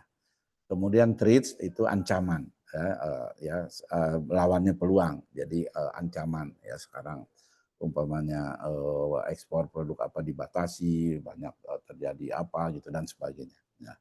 Nah ini juga berdasarkan 5M tadi ya. Dan pilih 5 yang utama dari masing-masing faktor tadi. Ya. Nah kemudian posisi saat ini Anda di pasar, ya di pasar saya ya high, tinggi, sedang-sedang atau rendah ya, atau ada di antaranya sebutkan ya ininya deskripsi itu alasannya. Kemudian reason for buying, apa yang Anda tawarkan ya, dan kemudian reason, alasan dari pembeli mau membeli produk kita. Kira-kira karena apa tuh? Nah itu isinya tuh itu ya. Bukan saya menawarkan kopi, saya menawarkan baju, nggak gitu. Tapi baju yang seperti apa yang sehingga pembeli mau membeli produk kita. Ya, tulis itu. Kemudian jumlah distributor, berapa banyak distributor yang sudah Anda dapatkan selama ini ya. Baru satu ya tulis saja satu ya. Dua ada 10 dan sebagainya supaya juga jadi ketahuan nanti. Buyer ideal seperti apa? Seperti siapa? Ya, buyer yang kita harapkan yang ideal itu ya. Nah, supaya nanti itu jadi target kita ya. Analisa pasar dari negara calon negara tujuan ya. Jadi kita bisa daftar beberapa negara-negara yang kita targetkan jadi negara tujuan ekspor kita. Nah, dideskripsikan ini ukuran pasarnya untuk produk kita seperti apa. Negara kompetitornya yang juga mengekspor produk itu ke negara itu dari negara mana ya. Tren pasarnya saat ini seperti apa. Ya, bea masuknya berapa ya. Ini bisa dicari ya, ada sepertinya di materi yang lalu sudah saya sampaikan tuh ya, bisa di makemap.org ya. Itu bisa dilihat berapa bea masuk dan hambatan-hambatan di negara tujuan ekspor bagi produk kita masing-masing. Ya, kemudian faktor atau kondisi yang mendukung ya. Nah, faktor atau kondisi yang tidak mendukung ya. Lanjut. Strategi akses pasar. Nah, dari SWOT yang kita lakukan tadi, kita bisa menyusun strategi ya. Nah, kita jadi udah tahu kekuatan kita, kelemahan kita, udah tahu peluang dan ancaman yang ada. Nah, susun. Supaya memudahkan, ini ada panduannya, dibagi faktornya ada 6, 4P plus 2P ya. 4P itu yang biasa kalau yang belajar ekonomi ada marketing mix namanya ya, 4P. Product, place, price, dan promotion.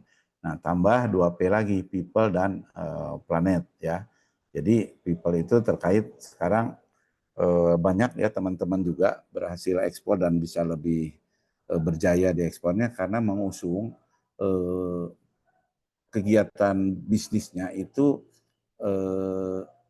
ada narasi yang melibatkan masyarakat gitu, melibatkan masyarakat. Contohnya di Bogor ini ya ada Rancage ya, sudah ekspor itu produk kerajinan ya, seperti keranjang, tempat majalah, produk-produk inilah untuk ya perlengkapan di rumah gitu ya, tapi dibuat dari koran bekas. Nah, barangnya kan tidak seberapa, kena air juga gampang rusak gitu, tapi kok bisa sukses. Orang kalau beli, buat apa saya beli yang begitu? Tapi yang dijual itu narasinya, karena dia membantu ibu-ibu di perkotaan ya, yang daerah-daerah yang kumuh untuk bisa bekerja, punya penghasilan. Nah, itu yang dijual dan laku di Amerika produknya ya. Kemudian planet ini juga isu sustainability ya, isu keberlanjutan ya. Kami membangun kebun kopi tapi begini caranya, yang tidak dilakukan orang lain umpamanya ya. Umpamanya dengan cara yang organik, kalau belum organik ya cari yang lain yang kira-kira bisa mengangkat ini kita ya. Pasar-pasar di beberapa negara menghargai hal-hal seperti ini ya. Bu Iren nanti bisa cerita banyak tuh tentang ini ya. Lanjut. Nah, kemudian tadi kita sudah tahu kan kelemahan dan ancaman yang ada ya. Nah, kita bisa nyusun ini perbaikan yang harus kita lakukan ya, rencana-rencana. Jadi terkait dengan karakter produk ya, ada masalahnya apa. Nah, kita menyusun solusi yang bisa kita harapkan. Nah, ini menjadi program nanti ya yang harus dilakukan. Ya, dalam 1 tahun targetkan sudah selesai permasalahannya. Nah, kan harus ada langkah-langkahnya. Langkah-langkah bulanan, langkah-langkah mingguan, langkah-langkah harian ya. Ya, terkait dengan karakter produk, dengan harga, dengan promosi, dengan logistik atau shipping, dengan komunikasi, dengan pemasaran, proses produksi, manajemen, pengembangan pabrik, keuangan dan sebagainya. Ya, ini silakan tidak harus seperti ini, tapi setidak-tidaknya ini ya gitu. Kemudian timeline. Nah, nanti kita nyusun timeline di marketing plan itu ya yang dilakukan oleh masing-masing ini ya, masing-masing perusahaan melakukannya. Timeline itu jadwal ya. Jadwal jadi bulan Juni apa ya. Kemudian ada satu kolom lagi ini penanggung jawabnya siapa. Kalau kita punya tim supaya dibagi nanti tugasnya ya, dan seterusnya. Kemudian terkait dengan promosi ya, material promotion. Ya, ini juga harus kita masukkan di dalam rencana marketing plan kita ya. Membuat price list, foto, video produk, ya website, company profile, katalog, ya sustainability report dan sebagainya ya.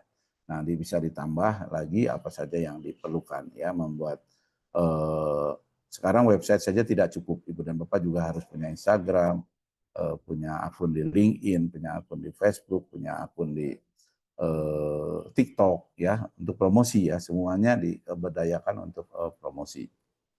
Banyak teman-teman peserta pelatihan kami yang dapat pasar dari media sosial ya, zaman sekarang ini lebih kencang, lebih nendang gitu ya. Nah, tadi rangkuman ya sudah saya sampaikan. Ya, itu terkait dengan export marketing plan.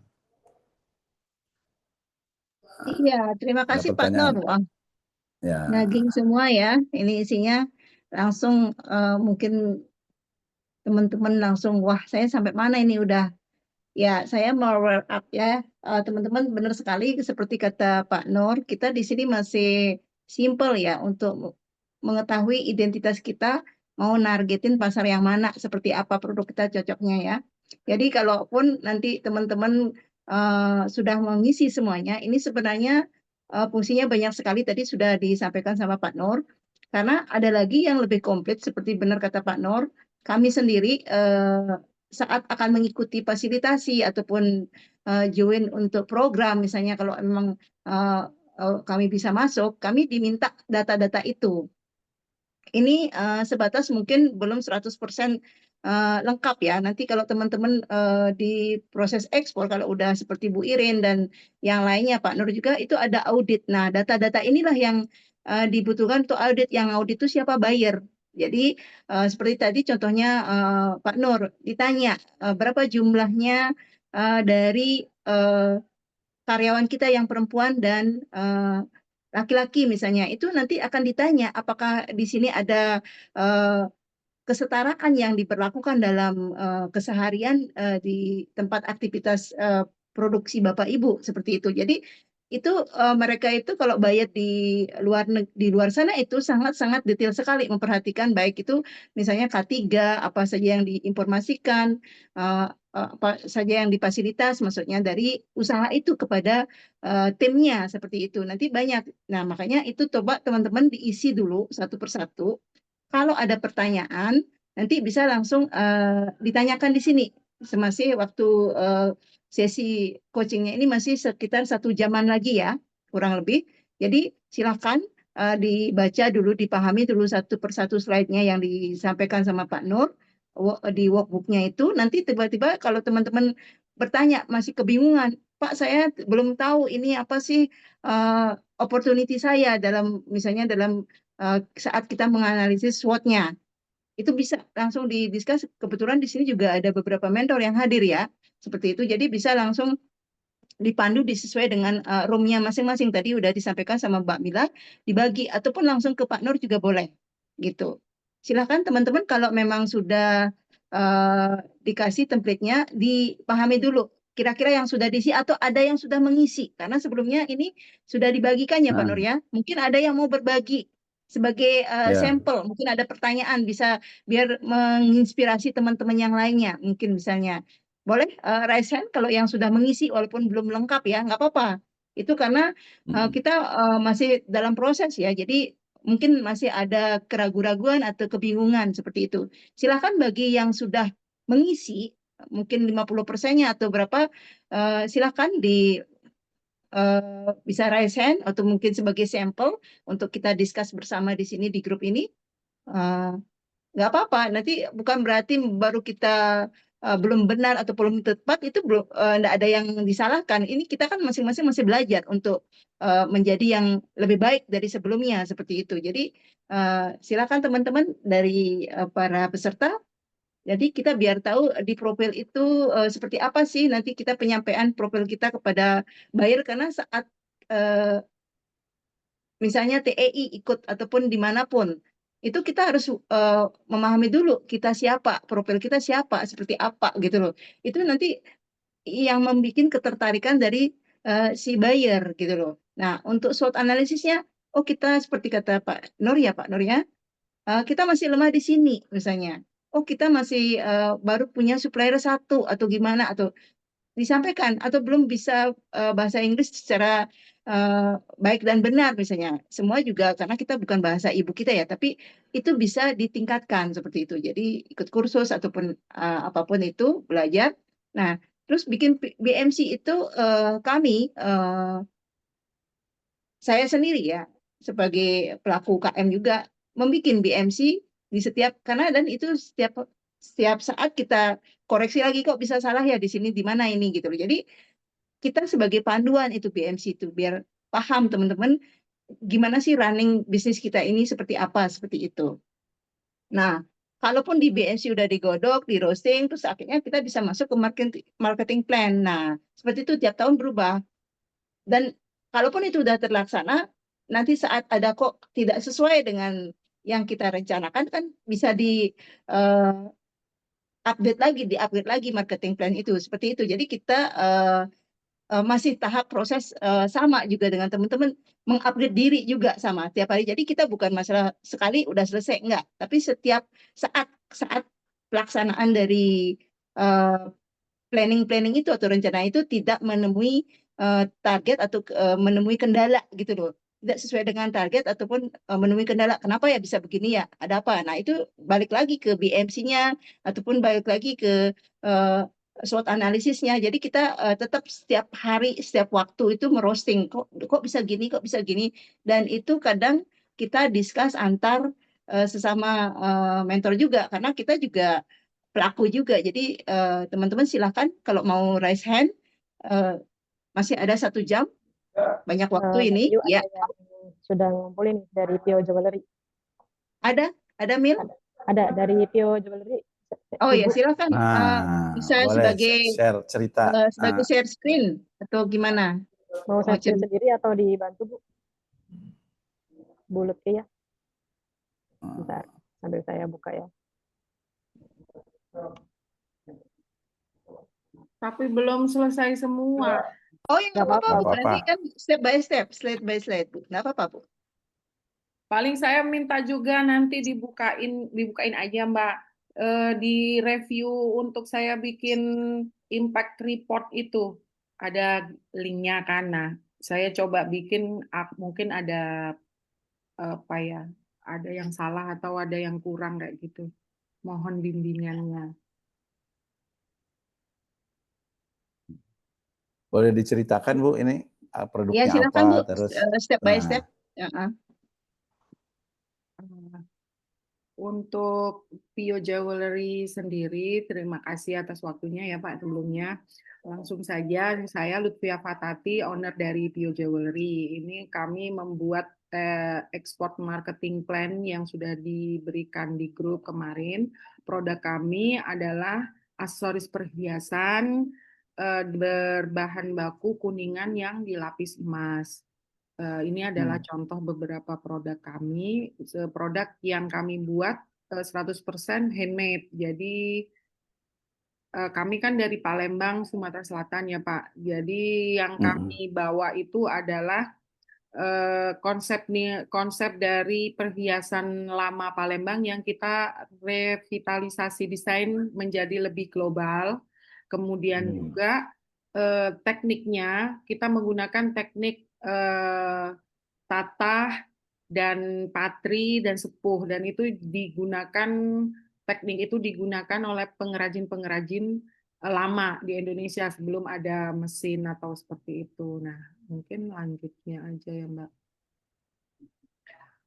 Oke, marketing plan sudah. Ini galeri kami yang ada di Palembang. Palembang. Sebenarnya jadi workshop ya, showroom and workshop. Jadi kalau yang sebelah kiri itu adalah sisi kecilnya workshop kami. Nah, Mbak, kok di ini, nah itu kemudian di belakang itu ada rumah produksi kami. Kemudian di galeri kami, ini yang foto ini pas lagi di Paris, waktu itu kolaborasi dengan Pak Itang Yunas. Untuk offline-nya sendiri, kami ada consignment di beberapa titik di Bali, Jakarta, Bandung, dan Yogyakarta. Jadi ada 9 titik saat ini, Pak. Ada di Grand Indonesia, Sarina, kemudian di Terminal Soekarno-Hatta, seperti itu. Dan beberapa butik lainnya yang ada di Indonesia. Untuk di Singapura kemarin sempat kami sudah mulai pitching, tapi belum dapat ketemu nih Pak, kayak gitu. Nah, next Mbak. Jadi ini our activities ya, kami yang foto di sini nih kami lagi yang di bawah yang banyak orang ini kami waktu New Year Eve kemarin di Shangri-La Singapura, kami kolaborasi dengan komunitas peranakan Singapura, peranakan Melayu, peranakan Cina yang ada di Singapura. Karena beberapa event yang ada di Singapura seperti CJ kemarin, kami dari 2021 itu alhamdulillah sama BI difasilitasi, dan di sana kita ketemu sama yang cocok nih dengan produk kami ya, dan beberapa kayak gitu. Jadi kami tuh aktivitinya ya berjualan, pasarnya itu pameran-pameran di luar itu lebih banyak ke private showcasing ya Pak. Kalau untuk kayak PEI udah pernah ikut, beberapa buyernya masih daerah Singapura dan Malaysia kayak gitu. Next Mbak.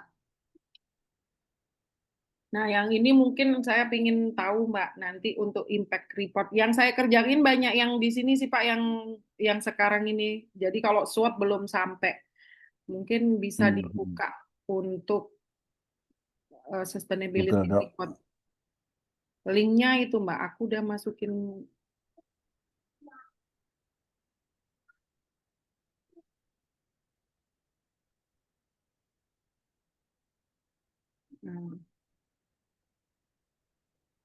Karena saya belum pernah kebayang ada kayak gini, karena ada pelatihan inilah saya, oh iya kayak gini perlu ternyata, yang buat saya nggak bisa tidur ini Pak 3 hari.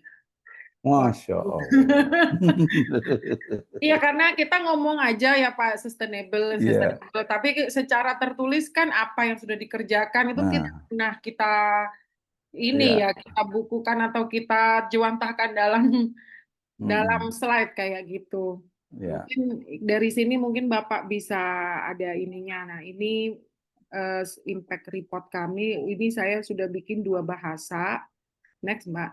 Nah, ini didirikan pada tahun 2015 di Palembang. Pio Jewelry adalah brand perhiasan handmade yang berakar pada semiotika desain dan narasi budaya. Kami fokus pada revitalisasi desain perhiasan peninggalan sejarah Indonesia, menjadikan karya yang dapat dikenakan di era modern, yang seperti saya sampaikan tadi di depan.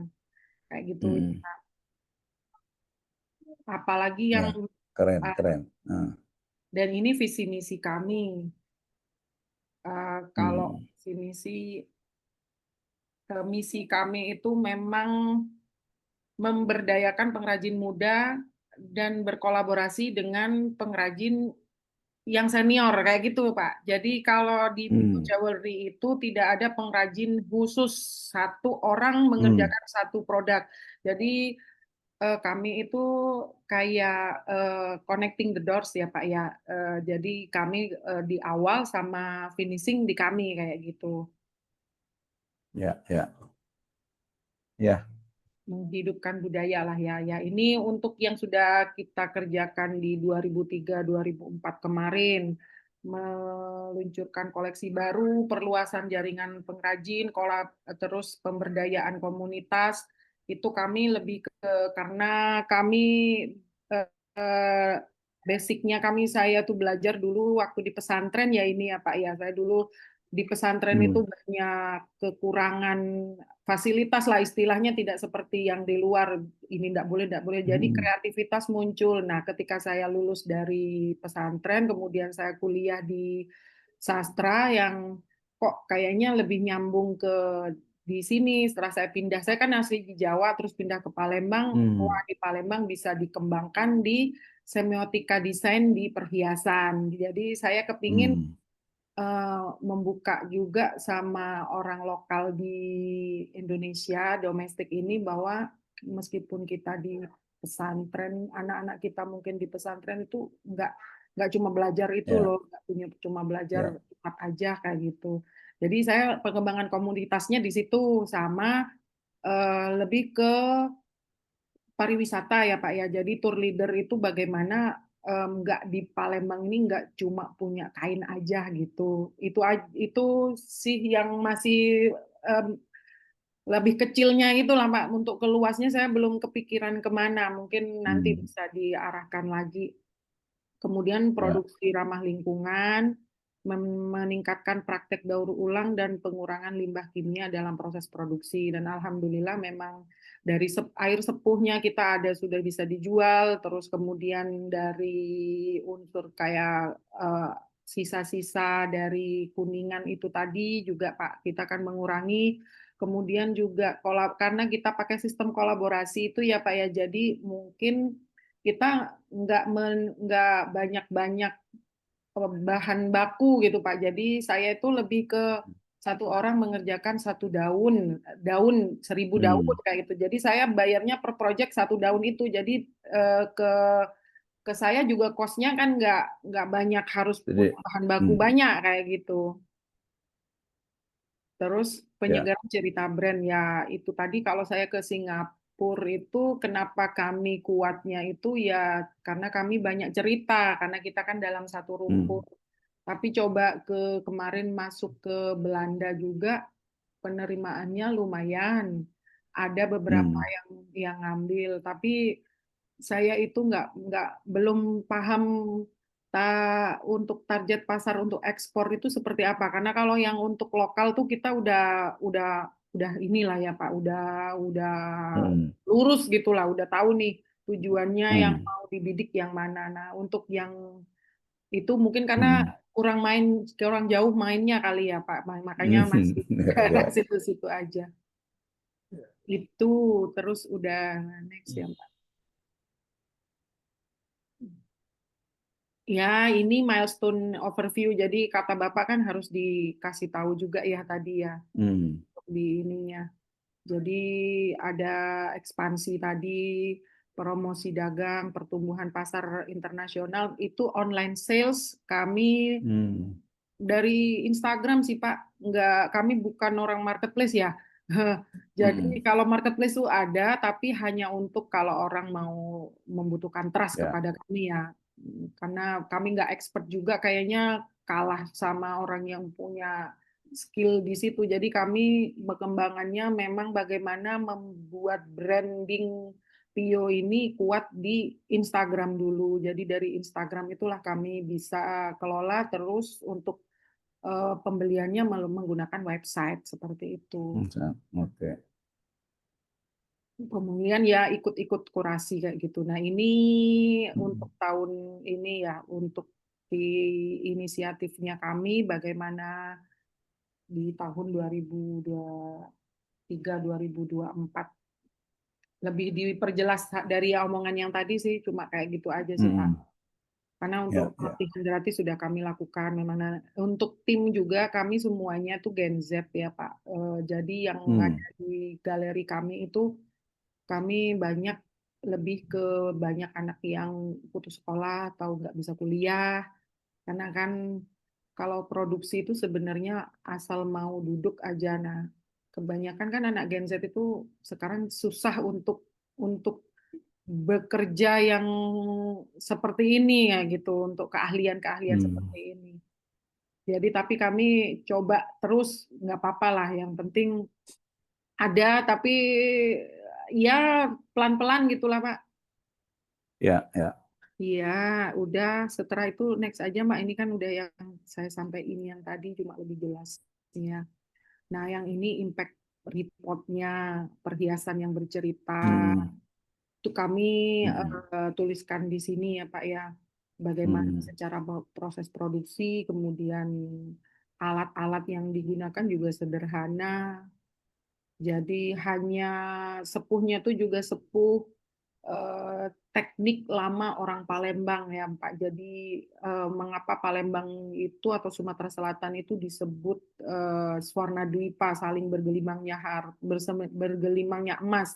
Karena kalau zaman dulu tuh memang emas-emasan, tapi emasnya Sumatera itu beda, nggak gonjreng kayak gitu. Jadi secara USP dari Pio Jewelry ini produknya, goalnya itu deep, jadi kayak perhiasan antik gitu loh Pak.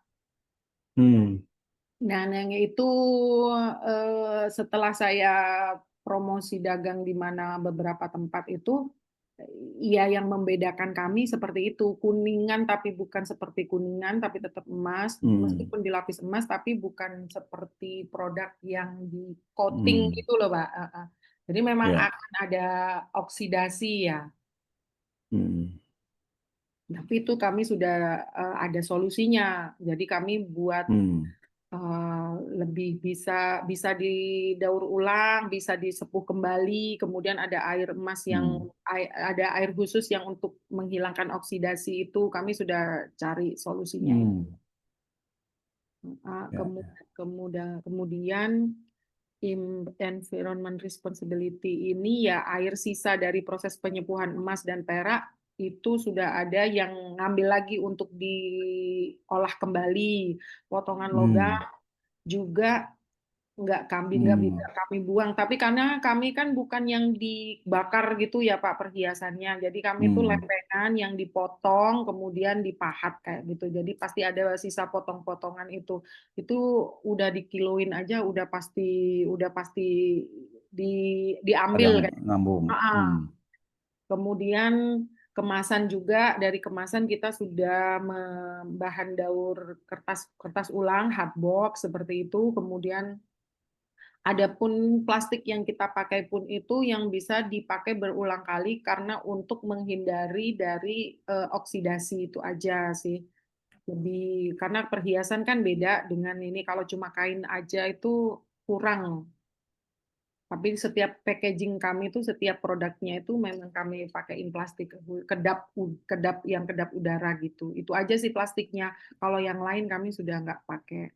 Kemudian penggunaan energi pun kami juga kontrol kayak gitu. Ya sudah Mbak, langsung aja. Social impact, ya itu tadi Pak, tim internal sama tim eksternal itu tadi yang untuk pegawai tetap berasal dari ya orang Palembangan sini yang kita bimbing dari nol. Jadi kalau kami mau merekrut karyawan itu tidak perlu punya keahlian, tidak perlu punya ijazah seperti asalkan mau belajar. Dan alhamdulillah sudah ada tim kami di workshop kami itu ada 10 orang. Dari 10 orang itu dari Gen Z semua Pak. Kalau untuk eksternal baru itu dari pengrajin dari Sumatera Selatan, Jawa Tengah, Jawa Timur, semuanya kita ambil yang profesionalnya dia bagian pasang mata seandainya gitu ya Pak untuk ini. Jadi kami ambil gitu untuk desainnya dari kami, standarnya dari kami.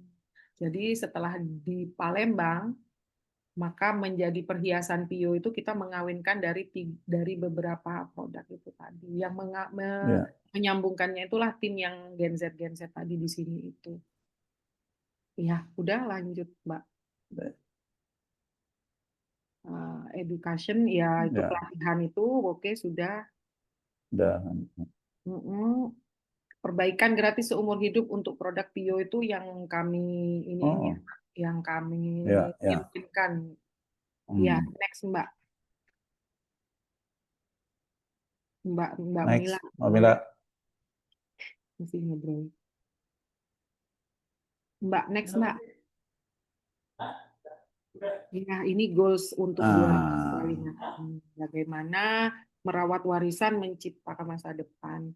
Karena sepengalaman kami, selalu orang luar tuh selalu, saya juga pernah diajak untuk coffee morning di kedutaan besar di Singapura.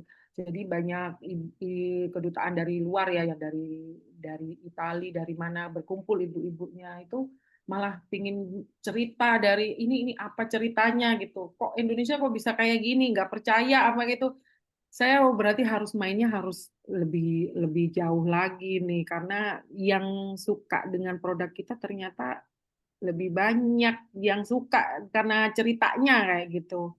Jadi kami ingin tetap melestarikan itu, memperluas jaringan, meningkatkan kualitas produksi berbasis keterampilan lokal, mengedukasi lebih banyak masyarakat tentang nilai kerajinan tangan dan pentingnya konsumsi berkesedaran. Itu sih paling ini aja ya, udah Mbak. ya, oke. Baik, Bu. Mm-mm. Ya, wah ini sih udah keren Bu ya. Jadi beberapa catatan aja dari saya. Satu, ini kalau kemudian dikolaborasikan sama teman-teman Gen Z yang punya ini ya, yang menjadi apa desain grafisnya bagus gitu Bu, keren bener nih ya. Kontennya sudah dapat Bu ya, kontennya ada ya. Kemudian tapi bisa ditampilkan ada visualnya Oh Bu ya, ya. Lutfia. Ya ada visualnya, umpamanya setiap ketika cerita memberdayakan apa anak-anak pesantren gitu ya, ada foto yang bisa bicara gitu. Ya, ya. Terus apa pekerja ibu banyaknya dari Gen Z gitu ya, wah apalagi yang putus sekolah, keren tuh. Itu narasi itu juga sekarang bisa dijual ya. Jadi orang beli ini bukan sekedar perhiasan, tapi ini perhiasan yang begini begini ya, gitu. Wah, jadi Ya, ya, Pak. keren keren benar tuh. Jadi eh, ibu juga sebetulnya sih ya kalau ini bisa minta bantuan AI juga itu sekarang. Teksnya dimasukin, kasih perintah, saya pengen yang begini begini dia keluar. Cuman juga kan perlu keahlian juga di situ ya. Saya udah ada coba sih, saya juga belajarnya masih belajar di AI, tapi di luar dugaan ternyata kita bikin teks apa gitu. Saya pengen ini bisa lebih nendang, bisa lebih bombastis, bisa apa, dibuatin sama dia tuh Bu ya. Iya, Tolong saya dilengkapi lebih dengan lebih gambar, suka dengan foto. sama itu dengan Pak. Sama chat GPT, Pak. Saya pacarannya sekarang kalau Ah, curhat-curhatan. iya, ya. Jadi kayak ya bisa ditambah di visualisasi. Nah, terus terkait dengan marketing plan-nya, tambah itu Bu, tinggal langkah-langkah detail ya, per bulan kah, kemudian ada timeline-nya gitu Oh iya, iya. ya. Tadi Iya, sudah ngerjain yang jadi model kanvas juga sih, Mbak. Iya, saya ya, Mbak. ya model kanvas ya, oke. Model kanvas udah ada, tapi kayaknya masih terlalu luas kayaknya deh, Pak. Saya Hmm, ya tadi. oke. Ya nanti di mentoring yang kelompok kecil ya, kita akan Ya, bahas ya, itu Pak. satu persatu ya, mudah-mudahan ya. Ya, terima kasih Nah, banyak ya, Pak. ya, makasih Bu Lutfiana. Ya. Saya berharap sih yang lain juga bisa seperti itu ya, dieksplor semua yang terkait dengan usahanya masing-masing. Ya, kemudian itu yang akan kita bahas, bagaimana untuk dia bisa tampil lebih lebih hebat, lebih gerang, lebih sehingga bisa ada peningkatan bisnisnya ya, terkait dengan ekspor ya. Semuanya kita kaitkan dengan ekspor. Itu barangkali komen saya. Silakan Bu Dayu juga boleh komen, Bu Dayu.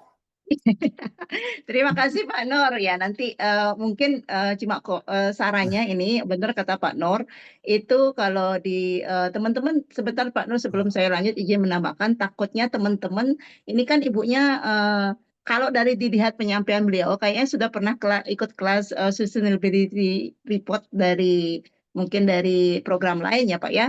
Nanti takutnya Hmm. teman-teman yang hadir di sini mungkin langsung biar nggak langsung down mentalnya gitu, mungkin bisa sedikit dipaparkan Pak, yang maksudnya faktor ekonomi seperti apa contohnya, ataupun secara singkat aja mungkin disampaikan nanti, atau faktor sosial. Kalau ibunya tadi kan memang masuknya udah ke ranah sustainability report, mungkin nanti saran saya dari saya sih pribadi Pak sebagai mentor, karena ini mungkin kelas khusus, nanti mungkin dari BI ada kelas khusus karena memang Bapak sendiri udah Ya, tahu kita punya kelas khusus untuk itu kan, karena banyak sekali hal yang hmm, dikupas. Nah, sedangkan sekarang ini kan secara shortcut-nya mungkin ya untuk shortcut, program ya. ini untuk penyampaiannya. Nah, mungkin teman-teman biar nggak mentalnya down ngelihat ibunya, waduh kok jadi banyak begitu. Jadi mungkin bisa Ah, dipandu Pak satu persatu yang faktor ekonomi, sosial dan kepatuhannya seperti tadi udah disampaikan. Tapi kan di dalam penyampaiannya banyak sekali slide-nya dari Ibu Pio ya. Seperti itu. Ya, Mungkin ya, secara saya maaf Bu, simple gitu loh. Nanti maaf sebelum ya Bu, ya boleh nggak? Saya eh, nggak pernah ya, ikut Bu, silakan. masih belum pernah Nggak ikut pernah ikut. pelatihan. Cuma Oh, kan belum sama makanya kemarin kayaknya sudah dikasih itu sama Bu Iren sama ini waktu pelatihan hari-hari sebelumnya kan dikasih ikut apa suruh lihat kisi-kisi ya. handuk, ada apa itu oh gitu. liatin dari yang para senior aja Bu. Oh gitu. Ya, ya Gitu siap-siap Bu. Terima ya. kasih Bu. Ya, Ya, nanti silakan Pak Nur. Mungkin ya, jadi sebelum kita intinya lanjut gini karena ada ya. satu Tadi kan materi. jadi tadi itu ada 4P plus 2P ya, 4P Ya. plus 2P. Kalau yang kita bicara yang kuliah, apalagi yang kuliah di Fakultas Ekonomi tahu tuh ya, marketing mix 4P gitu kan. Nah, sekarang ada tambahan 2P, people and planet. Ya, people itu bagaimana bisnis kita itu bisa dinarasikan punya pengaruh kepada masyarakat gitu ya. Ya, tadi orang putus sekolah, kemudian perempuan ya dan sebagainya, itu laku benar dijual gitu ya. Terus planet itu terkait dengan sustainability keberlanjutan ya, yang menjaga bumi ini tetap ya menjaga lingkungan tadi. Nah, aspek-aspek itu gitu, aspek-aspek itu bisa diceritakan juga di dalam profil bisnisnya. Itu nendang bener. Nah, ya tadi contoh seperti Bu Lutfia tadi tulislah gitu ya. Tinggal ditambahkan itu visualisasinya aja itu. Visualisasi terus kata-katanya diserahkan sama content creator ya. Oh, jadi itu barang gitu. Jadi itu. Ya, siapa? Nanti teman-teman kalau ada pertanyaan langsung dengan coach-nya karena ternyata ada satu materi lagi yang perlu disampaikan. Kalau nanti Ya, masih ada waktu kita lanjut lagi diskusi ya. Silakan Pak Nur ya, untuk penyampaian satu materinya. ya. Ya, Tapi baik. tadi ada Ini Bu Lia Sari raise hand. oh, boleh silakan. Boleh silakan Bu. Hmm. Ya, terima kasih Mbak Mila. Izin Bapak, saya lagi dalam perjalanan, jadi tadi off kamera. Jadi saya pengen bertanya, bisnis saya ini kan baru berjalan 5 tahun. Nah, kami itu belum pernah melakukan ekspor. Tentunya di poin faktor government-nya kami belum lengkap gitu. Apakah nanti kami bisa dapat bimbingan itu untuk melengkapi atau gini, membantu kami untuk mencarikan link kami mengurus surat perizinannya seperti itu Bapak. Ya. Kemudian mungkin 5 tahun ke belakang sesuai dengan cerita Mbak sebelumnya, kami sudah melakukan, tapi dokumentasi yang kami simpan itu nggak sesuai nih. Kerjaannya udah dilakukan nih, tapi dokumentasinya kurang karena basically tim saya itu rata-rata dari kebanyakan ibu-ibu rumah tangga yang memang betul-betul butuh pekerjaan ini. Mereka tuh gabung dengan saya memang untuk cari nafkah jajan harian anak mereka. Jadi saya juga nggak menetapkan minimal usia untuk menerima tim dalam tempat ini saya pengrajin saya, begitu kan Pak. Jadi kebanyakan ibu rumah tangga yang memang mereka sangat masih malu, masih awam lah untuk difoto, di video, tapi ada beberapa dokumentasi. Apakah boleh kami lampirkan saja seadanya, belum sebaik yang sudah ditampilkan oleh Pak dari Pio Jewelry tadi Pak gitu. Terima kasih Pak. Assalamualaikum Ya, warahmatullahi wabarakatuh. salam. Ya, ya, terima kasih Bu Lia Sani ya. Ya, jadi memang justru program mentoring ini silakan apa adanya ya Ibu Bapak, ya apa adanya yang capaian yang saat ini ya supaya juga kita juga tahu, jadi jangan dilebih-lebihkan gitu ya. Oh nanti malah jadi nggak dapat ininya target yang kita. Justru supaya nanti kita yang harus kita improve, harus kita tingkatkan itu apa ya. Nah, tadi kan ada SWOT analisis. Nah, itu sebenarnya sih ini apa berguna banget ya, berguna benar buat kita sehingga dapat kelemahan dan jadi termasuk apanya fasilitas produksinya, orang-orang kerjanya, apanya semua apa adanya aja. Ya fotonya juga foto-foto yang ada. Nah, itu yang akan kita bahas nanti ya. Nah, nanti bagaimana meningkatkan supaya kinerja perusahaannya, penampilannya apanya juga lebih hebat dan ujung-ujungnya bisa masuk ke pasar ekspor ya dapat pembeli yang sesuai dengan preferensinya para pembeli itu di luar negeri itu Bu ya nggak apa-apa Bu apa adanya ya. Ya, terima Terima kasih kasih Bapak. Pak. Ya, terima kasih Bu. Nanti bisa di-sharing saat mentoring ya Bu, one-on-one yang per grup itu ya Bu ya. Nanti disampaikan di Ya. sana. Nanti biar secara langsung dituntun sama mentor atau coachnya dari masing-masing grup ya. Terima kasih Bu. Ya, Ya. Silakan dilanjut Pak tentang terkait satu materi lagi.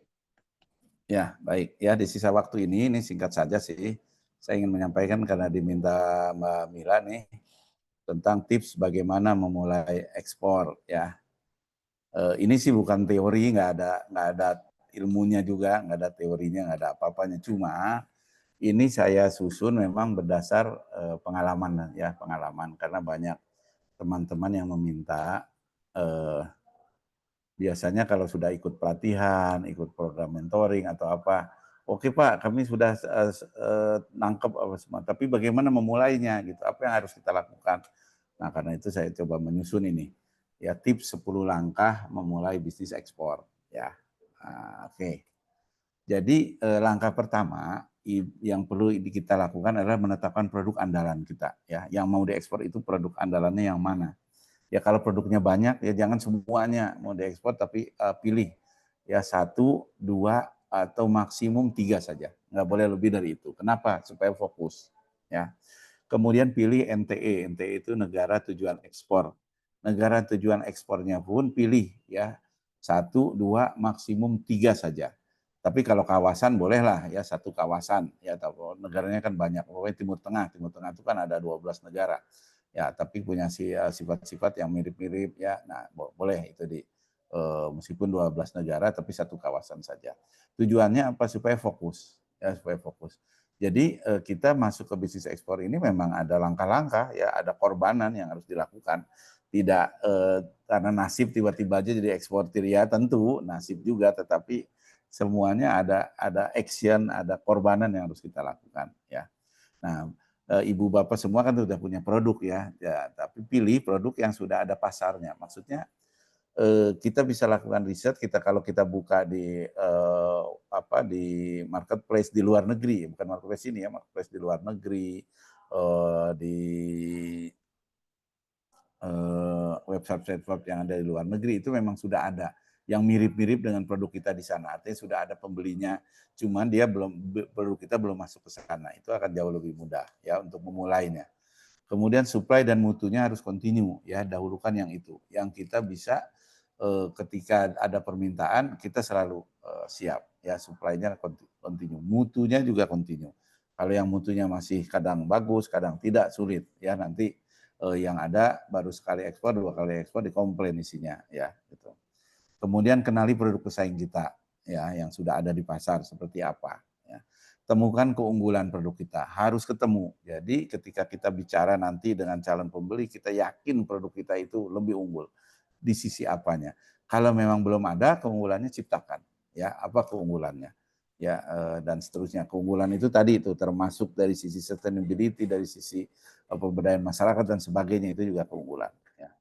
Kemudian negara tujuan ekspor ya, kalau untuk produk-produk yang komoditi ya, produk yang komoditi yang rempah-rempah dan hasil bumi, utamakan negara tujuan ekspor non tradisional ya, non tradisional. Non-tradisional itu maksudnya ekspor Indonesia itu bertahun-tahun ternyata kalau kita lihat statistik ke negara itu juga. Kalau tidak ke Amerika ya ke Eropa gitu ya. Sedikit sekali ke negara-negara yang lain, Timur Tengah umpamanya, apalagi Afrika, Amerika Latin ya. Nyaris sedikit angka ekspor kita. Nah, jadi pemerintah mendorong ekspor ke negara-negara non-tradisional, yaitu negara-negara yang tidak secara tradisi bukan jadi tujuan para eksportir kita. Gitu. Tapi produk-produk tertentu tidak bisa tidak, memang pasarnya harus ke negara-negara maju umpamanya. Ini tidak berlaku umum ya. Nah, tetapi kalau produk-produk hasil bumi, hindari negara-negara tradisional, negara-negara yang biasa jadi tujuan ekspor, karena persaingannya berat ya. Produk-produk makanan umpamanya juga ya hindari. Lebih baik ke negara-negara yang baru ya. Nah, nanti juga akan kita bahas, kita bisa menggunakan trademap.org ya, trademap.org nanti bisa didalami di grup kecilnya masing-masing ya, bagaimana kita bisa mengetahui kalau belum tahu, belum kebayang Pak saya ekspornya kemana. Nah, dari trademap itu nanti Ibu Bapak bisa dapat ya, oh sebaiknya produk saya diekspornya ke negara ini. Nah, itu ya dengan dibantu oleh trademap.org. Nah, sekarang PR-nya coba aja dibuka dan buat akun di Trademap. Ya nanti ada video tutorialnya di YouTube. Ketik aja di YouTube Trademap. Nah, nanti ada 21 video tuh. Coba tonton satu-satu ya, nanti dengan mudah kita bisa belajar. Langkah kedua, nah sesudah menetapkan produk andalan sama negara tujuan ekspor, baru menyiapkan perlengkapan tempur ya.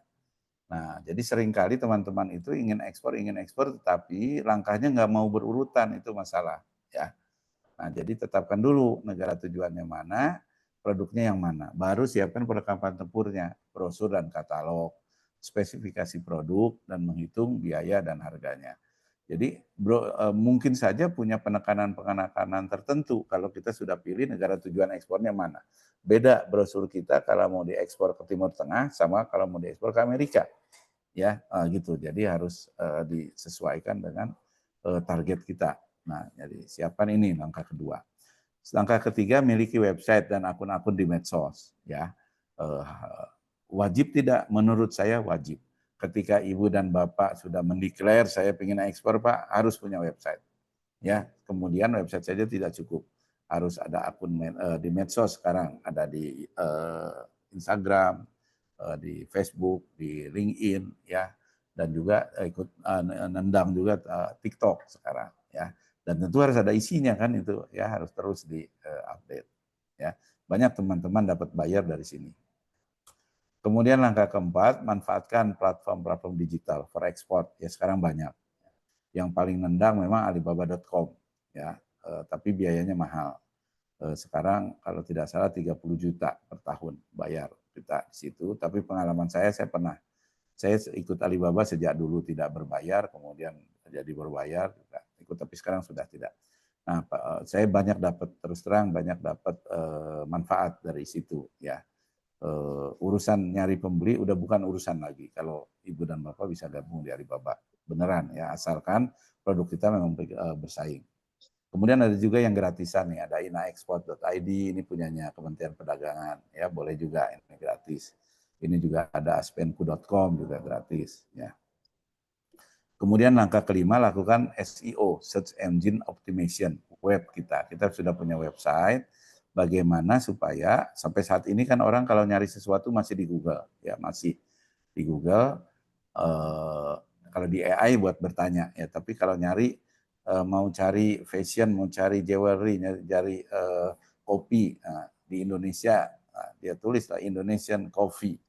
Nah, kita bisa tampil di halaman pertama di Google, ya dilihat oleh orang dari negara lain. Nah itu gunanya SEO, ya. Nah, ini juga ada kursusnya, pelatihannya khususnya ya, SEO, ya, supaya kita bisa tampil di halaman pertama. Nah, tapi sekarang ada jalan pintas, bisa juga namanya Google Ads, tapi berbayar, ya. Google Ads kita tinggal bayar aja bisa tampil tuh, dipromosikan sama si Google, di Facebook Ads, di Instagram Ads, ya, berbayar. Kemudian langkah ke-6, siapkan di komputer kita template, ya, contoh dari email yang sering kita buat. ya nanti Ibu dan Bapak akan sering membuat email ya. Nah, email yang dibuat tidak banyak, cuma 3 macam. Ada introduction email, offer sheet atau quotation atau surat email penawaran, kemudian sales contract. Ya cuma 3 itu. Ya ada template-nya. Nah, nanti ada contoh-contohnya juga ya. Bisa kami share. Kemudian di buku yang bisnis ekspor itu mudah juga ada contoh-contoh di situ juga. Bisa Ibu dan Bapak juga bisa searching di Google juga banyak. Ya, bahkan saran saya lebih baik nyontek aja dari yang contoh-contoh itu. Jangan ngarang sendiri. Kenapa? Nanti kebaca sama calon buyer kita, kata-katanya nggak biasa gitu. Oh, ini bukan orang yang udah biasa ekspor, ini masih pemula. Ya, akibatnya apa? Di dalam bisnis, kalau kita ketahuan yang masih pemula, habis kita digecek ya, digencet habis. Jadi harus berpura-pura seperti orang yang sudah profesional, udah jadi eksportir handal, meskipun belum pernah ekspor. Ya, caranya gimana? Ikutin aja cara-cara eksportir profesional membuat email. Nah, seperti itulah yang kita buat. Ya. Langkah ke-7, siapkan sampel produk. Ya, jadi ada biayanya memang berbisnis ekspor itu. Mau tidak mau Ibu dan Bapak harus menyisihkan anggaran untuk sampel. Ya, sampel bisa minta dibayar ya, kalau nilainya tinggi juga bisa. Dan minat yang serius bersedia untuk bayar itu, pengalaman saya tidak masalah ya. Nah, mungkin nanti bisa sharing. Oke, sampelnya gratis tapi Anda bayar ongkos kirimnya. Atau sebaliknya ya, oke, sampelnya tolong minta Anda ganti, nanti saya kirim. Gitu. Bisa juga begitu. Atau dua-duanya semua dia bayar juga siap ya. Tapi intinya memang ada sampel yang harus kita siapkan ya. Nah, langkah ke-8, manfaatkan instansi-instansi yang relevan ya. Alhamdulillah Ibu dan Bapak sudah bisa gabung di sini, kan artinya sudah manfaatkan Bank Indonesia, sudah tergabung jadi binaannya.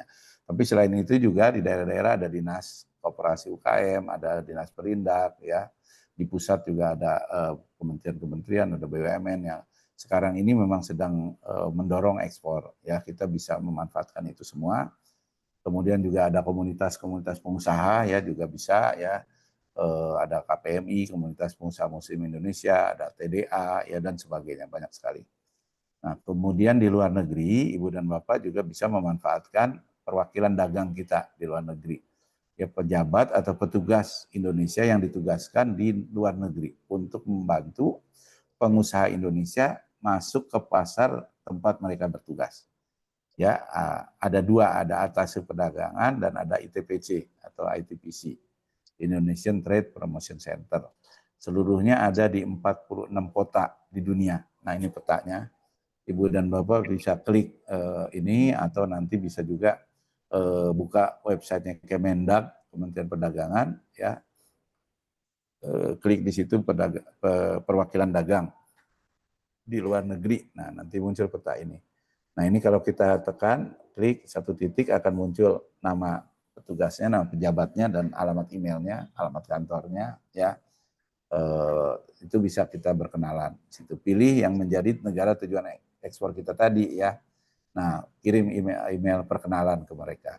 Nah, kalau Ibu dan Bapak ada rezeki, bisa juga kunjungi mereka datang. Atau nanti pada saat Trade Expo Indonesia, mereka semua datang tuh ke acara TEI. Ya, daftar untuk bisa bertemu dengan mereka, berkenalan langsung, berikan kartu nama, berikan brosur, berikan sampel produk, dan sebagainya. Ya. Nah, dan tidak sedikit juga tahu-tahu, ini yang dicari-cari, Bu, ada bayarnya, ikut sama saya tuh kemarin, nanti sebentar kita ketemu. Ya, banyak peserta-peserta kami yang dapat bayar langsung pada saat TEI. Ya. Kemudian langkah ke-9, ikuti pameran dagang di dalam negeri dan di luar negeri jika mampu ya. Kenapa jika mampu? Karena biayanya mahal tentu ya. Nah, karena itu sangat bersyukur kalau tiba-tiba ada BUMN, ada Pemda yang ngajak kita untuk ikut pameran ke luar negeri. Jangan disia-siakan ya. Karena sangat efektif. Menurut sebuah survei, efektivitasnya sampai 81% dalam kita memperoleh pembeli yang melalui pameran ini. Jadi jangan disia-siakan, kalau ada anggaran juga ikut ya, bayar sendiri juga bisa. Ya, saya sendiri bukan termasuk yang beruntung ya, saya ikut pameran di luar negeri biasanya bayar sendiri ya, gitu. Nah, biasanya sih beda, kalau bayar sendiri itu apanya beda gitu ya. Semangatnya apanya, karena kita kan keluar uang ya, jangan sampai sia-sia, harus dapat hasil. Nah, gitu. Tapi kalaupun dapat kesempatan ya jangan disia-siakan, ya sangat baik. Nah, langkah ke-10, langkah terakhir, bersedia di depan komputer minimal 2 jam sehari. Ya, itu. Jadi, wah berat juga Pak ya. Ya begitulah para eksportir melakukannya ya.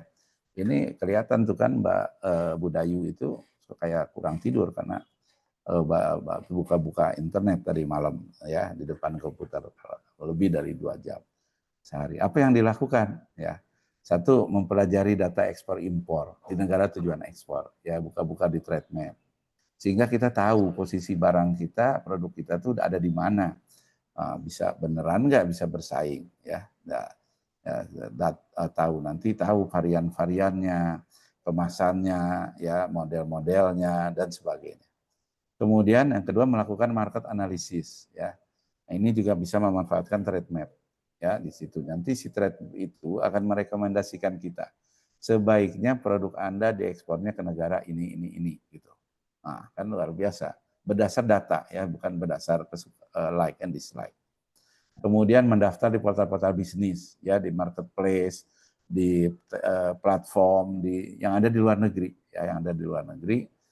Banyak yang gratisan, bisa pasang produk di situ, foto produk ya, bisa berpromosi ya, dan sehingga dengan mudah kita ditemukan oleh pembeli-pembeli kita di luar negeri. Kemudian melakukan langkah-langkah SEO ya, tadi seperti saya sampaikan, supaya website kita tampil di halaman pertama kalau orang nyari di Google, yaitu ada langkahnya namanya SEO. Kemudian mengenali negara tujuan ekspor kita. Kita sudah punya bidik negara tujuan ekspornya kemana. Ke Hong Kong umpamanya, ke Dubai umpamanya. Pelajari negara itu, seluruh beluknya, ya, gaya hidupnya, apanya, budayanya dan sebagainya. Sangat berguna ketika nanti kita beneran ketemu buyer, ya ketika bicara langsung nyambung. Ya, orang sangat respect sekali ketika dia tahu kita paham tentang negaranya. Ya. Apalagi kita mau bisnis kan, kita tahu, jadi nggak bisa dibohongin sama dia, barang Anda sekarang nggak laku katanya. Itu ya, kita tahu ya, oh enggak sekarang di sana begini keadaannya. Ya tidak mudah dipatahkan. Kemudian kita juga bisa hunting pembeli langsung di Google. Ya caranya search di Google, keywordnya jenis perusahaan yang membeli produk kita di negara tujuan kita.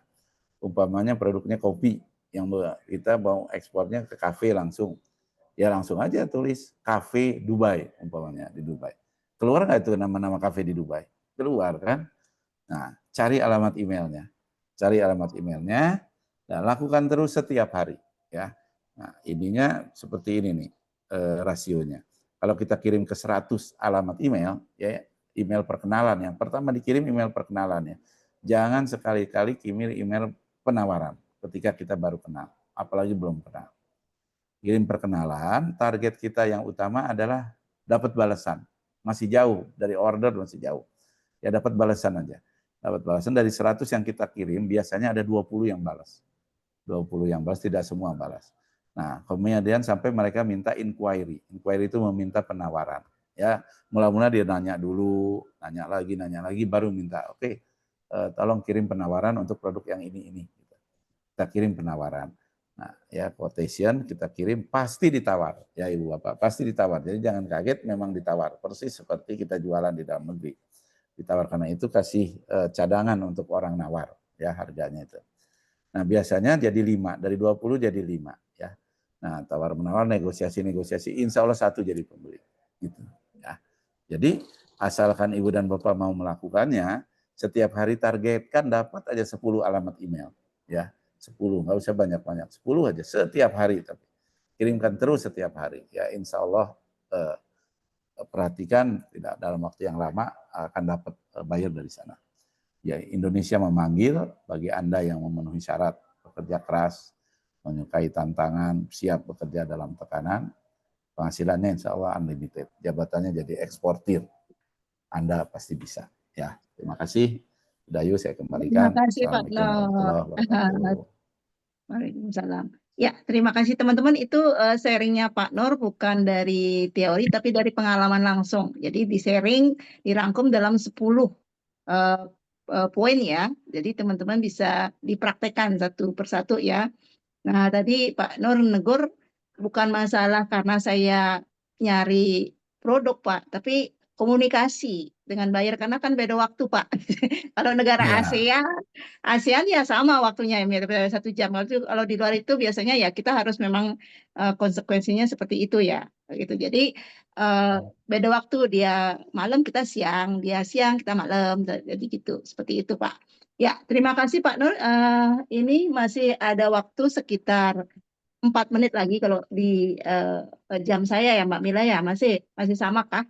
Kalau ada yang mungkin teman-teman mau tanya, mungkin lagi satu penanya, atau kalau enggak mungkin Pak Nur bisa kasih eh, apa sih poin dari coaching hari ini, kick off hari ini yang merangkum tentang mapping dari kebutuhan UKM untuk membuat bisnis plan, Pak. Atau khususnya di sini marketing plan ya. Seperti kalau bisnis kan ya, luas ya, marketing plan. ya. Silakan Pak. Mungkin Bapak dapat merangkum dari sekian yang disampaikan Bapak, arahan dan bimbingannya, mungkin apa sih poin-poin intinya yang bisa langsung Ya, dieksekusi sama teman-teman di sini peserta. Silakan Pak.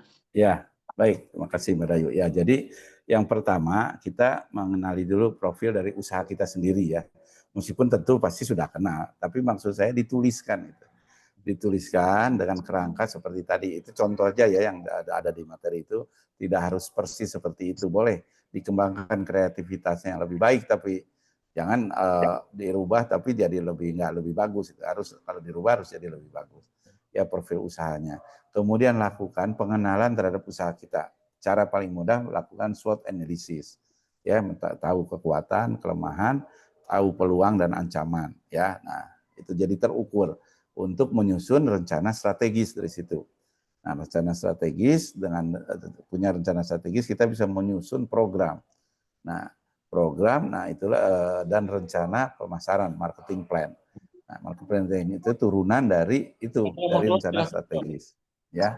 Nah, buatlah target-target. Nah, setidaknya target pada tahun 2025 ini atau setahun dari sekarang, ya. Sekarang bulan Juni jadi sampai Juni 2026 targetnya apa gitu. Nah, turunkan menjadi program-program. Itulah yang disebut dengan marketing plan, ya, yang terkait dengan ekspor ya semuanya. Buat dalam usahakan dibuat dalam bahasa Inggris, kemudian tidak apa-apa dengan apa yang ada ya. Jadi memang ini program mentoring, jadi tentu saja bukan sesuatu yang sudah jadi ya. Justru kita akan bersama-sama melalui proses ini untuk bagaimana supaya Ibu dan Bapak bisa lebih baik di akhir proses mentoring ini. Ya itu kira-kira. Jadi ikuti saja template-nya yang oleh Mbak Mila itu ya. Boleh dirubah ya, tidak harus sama persis, dikembangkan kreativitasnya ya sehingga jadi sesuatu yang disebut dengan marketing plan. Ada profil usaha, ada SWOT analysis, ada BMC, ada marketing plan. Ya ada 4 hal jadi sebetulnya di situ. Itu Mbak Dayu, mudah-mudahan bisa dikerjakan. Terima ya. kasih. Terima kasih Pak. Nah itu Jadi akan itu kita bahas. Ya. iya betul. Ya. Terima kasih Pak. Jadi itu tadi poin-poinnya aja teman-teman silakan mengembangkan. Masih kebingung silakan ditanya di masing-masing grupnya ya, ada coach pendampingnya semua. Silakan ditanya di sana, nanti didiskus sama masing-masing coachnya. Jadi teman-teman jangan apa tuh terpaku ya pada itu. Kalau memang ada tambahan ataupun mau dieksplor lebih banyak lagi nggak apa-apa. Itu hanya poin-poinnya aja, template-nya aja gitu, draftnya. Silahkan dikembangkan.